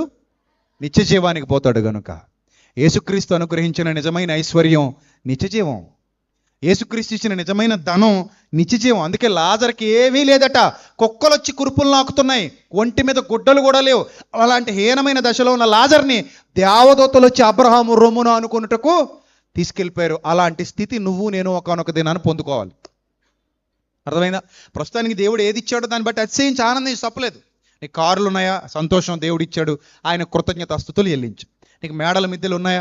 సంతోషం, నుండి దేవుడు హెచ్చించాడు, ఆయన కృతజ్ఞతాస్తుతులు చెల్లించు. అంత మాత్రాన భేదవాళ్లకు యేసు ప్రభు దొరకడని కాదు, ధనవంతులకు యేసు ప్రభు దొరకడని కాదు. ఆయన అందరికీ అందుబాటులో ఉండేవాడు. ఆయన పాపం ఎక్కడుందో అక్కడ ప్రభు ఉదయించాలి, రక్షణ ఎవరికి అవసరమో అక్కడ యేసు ప్రభు కావాలి. ఉదాహరణకి మీకు హార్ట్ అటాక్ వచ్చింది అనుకోండి, మీరు ధనవంతుడా భేదవాడా అని బట్టి దాన్ని బట్టి ట్రీట్మెంట్ ఉంటుందా? హార్ట్ ఉన్న ప్రతి వాడికి ట్రీట్మెంట్ కావాలా? అంతేనా? హార్ట్ ఉన్న ప్రతి వాడికి ట్రీట్మెంట్ కావాలి. ధనవంతుడి హార్ట్కే ట్రీట్మెంట్ ఉంటుంది, భేదవాడి హార్ట్కి ట్రీట్మెంట్ ఉండదని ఉండదుగా. అందరి హార్ట్లకి ఏం కావాలి? ట్రీట్మెంట్ కావాలి. అలాగే పాపం ఎక్కడుందో అక్కడ యేసుప్రభు కావాలి. నీ దగ్గర పాపం లేదా? నువ్వు పరిశుద్ధుడివా, పరిశుద్ధురాలివా, ఏ పాపము ఎరిగిన పరిశుద్ధుడివి, పరిశుద్ధురాలివా అయితే నీకు బాప్తిస్మో అవసరం లేదు మరి. కానీ బైబిల్ ఏం చెప్తుందో తెలుసా? నీతిమంతుడు లేడు, ఒక్కడును లేడు. అంతటను అందరూ పాపము చేసి దేవుడు అనుగ్రహించు మహిమను పొందలేకపోయారు. కాబట్టి ప్రతి హృదయంలో ఎవరు పుట్టాలి? చెప్పండి, ప్రతి హృదయంలో ఎవరు పుట్టాలి? యేసుప్రభు పుట్టాలి. ప్రతి చీకటి గల చోటన ఎవరు పుట్టాలి? యేసుప్రభు పుట్టాలి. ప్రతి నజరేతును ఏం చేయాలి? ఘనమైనదిగా చేయాలి. ప్రతి నజరేతును ఏం చేయాలి? ఘనమైనదిగా చేయాలి. ప్రతి మరణాఛాయ, షాడో ఆఫ్ డెత్ ఎలా మారాలి? Shadow of life. Shadow of death ఎలా మారాలి? Shadow of life. జీవము నేనే, అందుకన్నాడు నేనే మార్గము, నేనే జీవము, నేనే సత్యము. I'm the truth and I'm the way and I'm the life అన్నాడు. యేసు ప్రభువు జీవమై ఉన్నాడు, మరణాఛాయ గల చోటు వెలిగిచ్చే దీపమై ఉన్నాడు. అలాంటి మరణాఛాయ అనే నా హృదయంలో ఆయన వెలుగయ్యాడు, నీ హృదయంలో వెలుగయ్యాడు, మనందరి హృదయాల్లో వెలుగయ్యాడు. యేసును మించిన జీవం ఈ ప్రపంచంలో ఎక్కడా లేదు, ఉండదు. ఆయనే జీవాధిపతి. ఆ జీవాధిపతి చెంతకు వచ్చి జీవాన్ని పొందిన ప్రతి వాడు ధన్యుడు, ధన్యురాలు. అలాంటి స్థితిలో ఉన్న మీరందరూ మీ హృదయాలలో ఎవ్రీడే క్రిస్మస్ జరుపుకుంటున్నారు. ఎప్పుడు జరుపుకుంటున్నారు క్రిస్మస్? ఎవ్రీడే. అప్పుడు మీరు ఎవ్రీడే చెప్పుకోండి హ్యాపీ క్రిస్మస్, మెర్రీ క్రిస్మస్. ఏమని చెప్పుకోండి? Everyday happy Christmas, merry Christmas. ఎందుకంటే క్రీస్తు నీలో ఉన్నాడు, క్రీస్తు నీ హృదయంలో జన్మించాడు, అందుకే నీ హృదయంలో వెలుగులు వచ్చాయి. ఒకటే గుర్తుపెట్టుకోండి, ఒక రూమ్ డార్క్గా ఉందనుకోండి, చీకటిగా ఉందనుకోండి, జస్ట్ ఒక కొవ్వొత్తి వెలిగించగానే రూమ్ అంతా ఏమైపోద్ది? వెలుగైపోద్ది. మనం చేసే క్యాండిల్ సర్వీస్ కూడా దానికి సంకేతం అంతే. చాలా చోట్ల క్యాండిల్ సర్వీస్ చేస్తారు. క్యాండిల్ సర్వీస్ ఎందుకు చేస్తారనుకుంటున్నారు? సింబాలిక్గా. ఈ కొవ్వొత్తి ఎలాగైతే వెలిగింపబడిందో అలాగే నా హృదయం కూడా యేసు ప్రభు ద్వారా వెలిగింపబడింది. సింబాలిక్గా వెలిగించాం కొవ్వొత్తి. అర్థమైందా? అంతే తప్పేదో ఆచారం కాదు అది. చాలామంది ఆచారం అనుకుని కొవ్వొత్తులు ఎత్తుకుని తిప్పుతున్నారు. మొన్న ఎవరో కావడం అలా తిప్పుతూ ఎదురుగా ఉన్నవాడు జుట్టు అంటిచ్చేసిందట. అలా ఆయన కేసు పెట్టాడట. మా ఆవిడ వాల్ జడ తోలు బెల్ట్ అన్నట్టు ఇంత పొడుగుండేది, ఈవిడ జుట్టు అంటిచ్చేసింది, కావాలని అంటించింది, మా ఆవిడ జుట్టు చూడలేక అని కేసు పెట్టాడట. ఎంత అందంగా ఉందో చూడండి candle service. So candle service చేసినప్పుడు ఎదటి జుట్లు చున్నీలు అంటించేయమని కాదు. ఆ క్యాండిల్ సర్వీస్ ఎందుకంటే మన హృదయాలలో క్రీస్తు జన్మించాడు అనడానికి సింబాలిక్గా చేసేది. అర్థమైందా? సో కాబట్టి ఇప్పుడు చెప్పండి, ఎంతమంది రియల్ క్రిస్మస్ జరుపుకుంటున్నారు? నేను ప్రార్థన చేస్తాను. ఎంతమంది రియల్ క్రిస్మస్ జరుపుకుంటున్నారని అడిగాను నేను. చెప్పకండి, ఇంటికి వెళ్ళాక ఆలోచించుకోండి. ఎందుకంటే ఇప్పుడు చెప్తే ఒకవేళ రియల్ క్రిస్మస్ జరుపుకోవట్లేదు అనుకో, పక్కన వాళ్ళని చూసి ఆహా అనుకుంటారు. అదే చేయెత్తమని అనుకో, కొందరు ఎత్తుతారు, కొందరేమో గిల్టీ ఫీలింగ్తో ఎత్తరు. అప్పుడు కూడా మీకు కొంచెం ఏమనిపిస్తుంది? అరే పండగ పూట పిలిచి మరీ అవమానించాడు అన్నట్టు అనిపిస్తుంది. సో మిమ్మల్ని బాధ పెట్టడం నాకు ఇష్టం లేదు. కానీ నేను మిమ్మల్ని అందరినీ చేతులు ఎత్తి నమస్కరించి కోరుకునేది ఒకటే, దయచేసి ప్రభువును బాధ పెట్టకండి. అర్థమైందా? ఎవరిని బాధ పెట్టకండి. అప్పుడప్పుడు మన ఇళ్లలో ఒక మాట వినపడద్ది. మా చిన్నప్పటి నుంచి విన్నాం. మా నాన్నగారు ఇలా చెయ్యెత్తారనుకోండి, ఆ రోజు మా అమ్మ ఏమనేది తెలుసా? ఏమండే ఈరోజు వాడిని ఏం అనకండి. ఏమ్మా ఈరోజు వాడి బర్త్డే అండి. ఏంటండి ఈరోజు వాడి బర్త్డే అండి. పుట్టినరోజు పూట ఏంటండి? పుట్టినరోజు పూట కూడా ఆయన బెదిరించేస్తారు ఏంటండి? పుట్టినరోజు పూట కూడా చెయ్యెత్తుతారు ఏంటండి? అంటే పుట్టినరోజు పూట మనల్ని ఎవరు ఏం చేయకూడదు? చెప్పండి, ఏం చేయకూడదు? బాధ పెట్టకూడదు. మరి యేసుప్రభు పుట్టినరోజు ఎప్పుడు? మనకి తెలీదు. డిసెంబర్ 25 అని బైబిల్లో లేదు. అందుకని నేను ఏమనుకుంటాను తెలుసా? ప్రతిరోజు యేసుప్రభు పుట్టినరోజే అనుకుంటాను. ఇప్పుడు నేను ప్రతిరోజు యేసుప్రభు పుట్టినరోజు అనుకుంటే నేను ప్రతిరోజు ఏం చేయకూడదు? యేసుప్రభువును బాధ పెట్టకుండా పుట్టినరోజు చేయాలి. యేసుప్రభు ఎప్పుడు బాధపడతాడు? ఆయన హృదయం, ఆయనకు నీ హృదయంలో చోటు లేకపోతే బాధపడతాడు. అందుకని యేసుప్రభువును బాధ పెట్టకుండా పుట్టినరోజు చేద్దామా మరి? That is real Christmas. ఈరోజు క్రిస్మస్ అనుకుందాం కాసేపు, ఈరోజే పుట్టాడు అనుకుందాం కాసేపు. మరి ఈరోజు యేసుప్రభు మీ హృదయంలో ఉండి చాలా హ్యాపీగా ఉన్నాడా?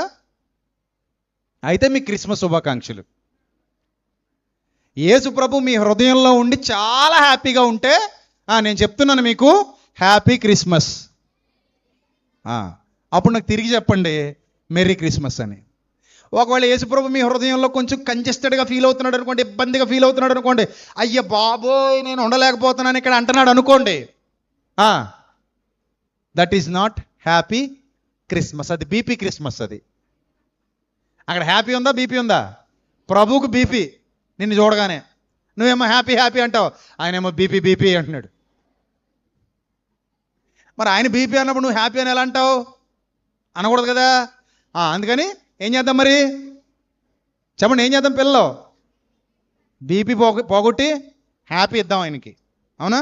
ఆయన హ్యాపీ ఇవ్వాలంటే మనం ఆయన మాటల ప్రకారంగా నడుచుకోవాలి, ఆయన ఆజ్ఞల ప్రకారంగా జీవించాలి, ఆయన ఇష్టాన్ని నెరవేర్చాలి, ఆయన కోసం బ్రతకాలి, ఆయన చిత్తానుసారంగా నడవాలి. అట్టి ధన్యత దేవుడు మీకు మీ కుటుంబాలకు సమృద్ధిగా అనుగ్రహించును గాక. మిమ్మల్ని కూడా ఒక వెలుగుమయమైన సెలబ్రిటీ నజరేతుగా మార్చును గాక. మరణాఛాయ గల మీ హృదయాలలో గొప్ప వెలుగులు ఉదయింపబడును గాక. ఎంత గట్టిగా ఆమెను చెప్తున్నారో అంత గట్టిగా బతకాలి. మరి అర్థమైందా? బిర్యానీ వచ్చినగాక అంటే రాదు. ఇది అనండి ఒకసారి, బిర్యానీ వచ్చినగాక ఆమెన్ అనండి. వచ్చిందా? వచ్చిందా? మరి ఏం చేయాలి? దాని దగ్గరికి వెళ్ళి ప్లేట్లో పెట్టించుకొని తెచ్చుకొని తినాలి. అక్కడ ఉంది బిర్యానీ, అదిగో. ఇప్పుడు అది రావాలంటే వచ్చేస్తుంది, రాదు కదా. మరి ఏం చేయాలి? ఆమెన్ అని ఇంకా గట్టిగా తెల్లవారులు అందాం, వచ్చేద్దేమో. వస్తుందా? మరి ఏం చేయాలి? ప్లేట్ తీసుకొని అక్కడ అదిగో ఉంది, అక్కడ బిర్యానీ తెచ్చిపెట్టారు ఇప్పుడే, నాకు పైనుంచి చూస్తున్నాను కాబట్టి నాకు కనపడుతుంది మీకోసం. సరే, ఇప్పుడు మీరు అది వెళ్ళి ప్లేట్లో ఏం చేయాలి? వడ్డించుకొని తెచ్చుకొని తినాలి. ఆమెన్ అంటే రాదు. ఇప్పుడు నేను వచ్చును గాక అంటే మీరు ఏం చేయాలి? తెచ్చుకోవడానికి ప్రయత్నపడాలి. అవునా? ఇప్పుడు నేనేమంటున్నాను? మరణాఛాయ గల మీ హృదయంలో యేసుక్రీస్తు ఉదయించునుగాక. ఆమెన్ అన్న తర్వాత ఏం చేయాలి? అది ఓ డోర్ ఓపెన్ చేయాలి. ఆమెన్ అంటే సరిపోదు, డోర్ ఏం చేయాలి? ఓపెన్ చేయాలి. బ్రతకాలి అంటే బ్రతికి చూపించాలి, నడవాలి అంటే నడిచి చూపించాలి, పరుగెత్తాలి అంటే పరుగెత్తి చూపించాలి. ఆమెన్ అని ఇంట్లోకి వెళ్ళి పడుకోకూడదు. ఆమెన్ అని దుప్పటి మూసికేసి పడుకోకూడదు. చేయాల్సిన పని ఏం చేయాలి? చేసి చూపించాలి. అర్థమైందా? సో అలాంటి మంచి మనసు మీ అందరికీ రావాలని కోరుకుంటున్నాను. దేవుడు అలాంటి ధన్యకరమైన స్థితిలోనికి మిమ్మల్ని, మీ కుటుంబాన్ని, మీ పిల్లల్ని నడిపించి రాబోయే నూతన సంవత్సరంలో మరింత కొత్తదైన వెలుగులతో మీ హృదయాలను నింపి సంపూర్ణ సంతోషంతో, సంపూర్ణ ఆనందంతో, సంపూర్ణ దీవెనలతో నీ తలలను కప్పునుగాక. తల వంచండి, ప్రార్థన చేద్దాం. మహాపరిశుద్ధుడైన మా కన్న తండ్రి, మహోన్నతుడ, దయగల దేవ, కృపగల ప్రభువ, ఇంతవరకు విలువైన మీ మాటలతో మీ పిల్లల హృదయాలు తృప్తిపరిచారు. అందును బట్టి స్తోత్రం తండ్రి. బిడ్డలను దీవించండి, ఆశీర్వదించండి, మీ కృపలో మీ కనికరంలో ఉంచండి. మీ సత్యవాక్య ప్రకాశముతో మీ బిడ్డలను వెలిగించారు. గొప్పదైన రహస్యాలను మాకు తెలియజేశారు. నజరేతును గురించి, గలిలయ గురించి, ప్రభువా యేసు ప్రభువారి ఎన్నిక గురించి, ఆయన ఈ లోకానికి ఎందుకు వచ్చారనే విషయాన్ని గురించి అనేకమైన సంగతులు మాకు తెలియజేశారు. అందును బట్టి స్తోత్రం తండ్రి. బిడ్డలు దీవించండి, మీ కృపలో వర్ధిలింపచేయండి. ఆనంద్ గారికి ఆయుష్, ఆరోగ్యం, బలం ఇవ్వండి. ఆయన కుటుంబాన్ని జ్ఞాపకం చేసుకోండి. ఇక్కడ ఉన్నటువంటి సహోదరుల్ని, సహోదరులను జ్ఞాపకం చేసుకోండి. వారు చేస్తున్న పనిపాటల్లో తోడుగా ఉండండి. మీ దీవెన ఆశీర్వాదాలు దయచేయండి. అలాగే మా మధ్యలోకి మా ఆహ్వానం మేరకు వచ్చిన సుధా మేడం గారిని కూడా జ్ఞాపకం చేసుకోండి. వారిని, వారి కుటుంబాన్ని కూడా జ్ఞాపకం చేసుకోండి. మీ కాపుదలు దయచేయండి. అలాగే ఉన్న బిడ్డలందరినీ, వారి కుటుంబాలను జ్ఞాపకం చేసుకోండి. జడ్సన్ అంకులకు కూడా ఆయుష్, ఆరోగ్యం, శక్తి, బలము దయచేయండి. ప్రభు జనవరి 11 నుంచి 16 వరకు మేము చేయబోతున్నటువంటి గొప్పదైన సెమినార్ కార్యక్రమాన్ని ఇంకా ఘనంగా జరిగించి ఆ దినాలలో 6 దినాల్లో కూడా విలువైన వాక్య జ్ఞానం మీ పిల్లలకు ప్రకటింపబడి అనేక మంది రక్షణలోనికి రావడానికి, పడిపోయిన వారు నిలబడడానికి మీ కృపను తోడుగా ఉంచమని, దానికి కావలసిన సమస్త వనరులు మా కొరకు సిద్ధపరచమని, ఘనత, మహిమ, ప్రభావములు మీకు మాత్రమే ఆరోపిస్తూ మా కొరకు రానియున్న ప్రభు అయిన క్రీస్తు పేరిట ఈ ప్రార్థన మనవులు సమర్పించి మీ వద్ద నుండి జవాబు పొందుకుంటున్నాం మా కన్న తండ్రి. ఆమెన్.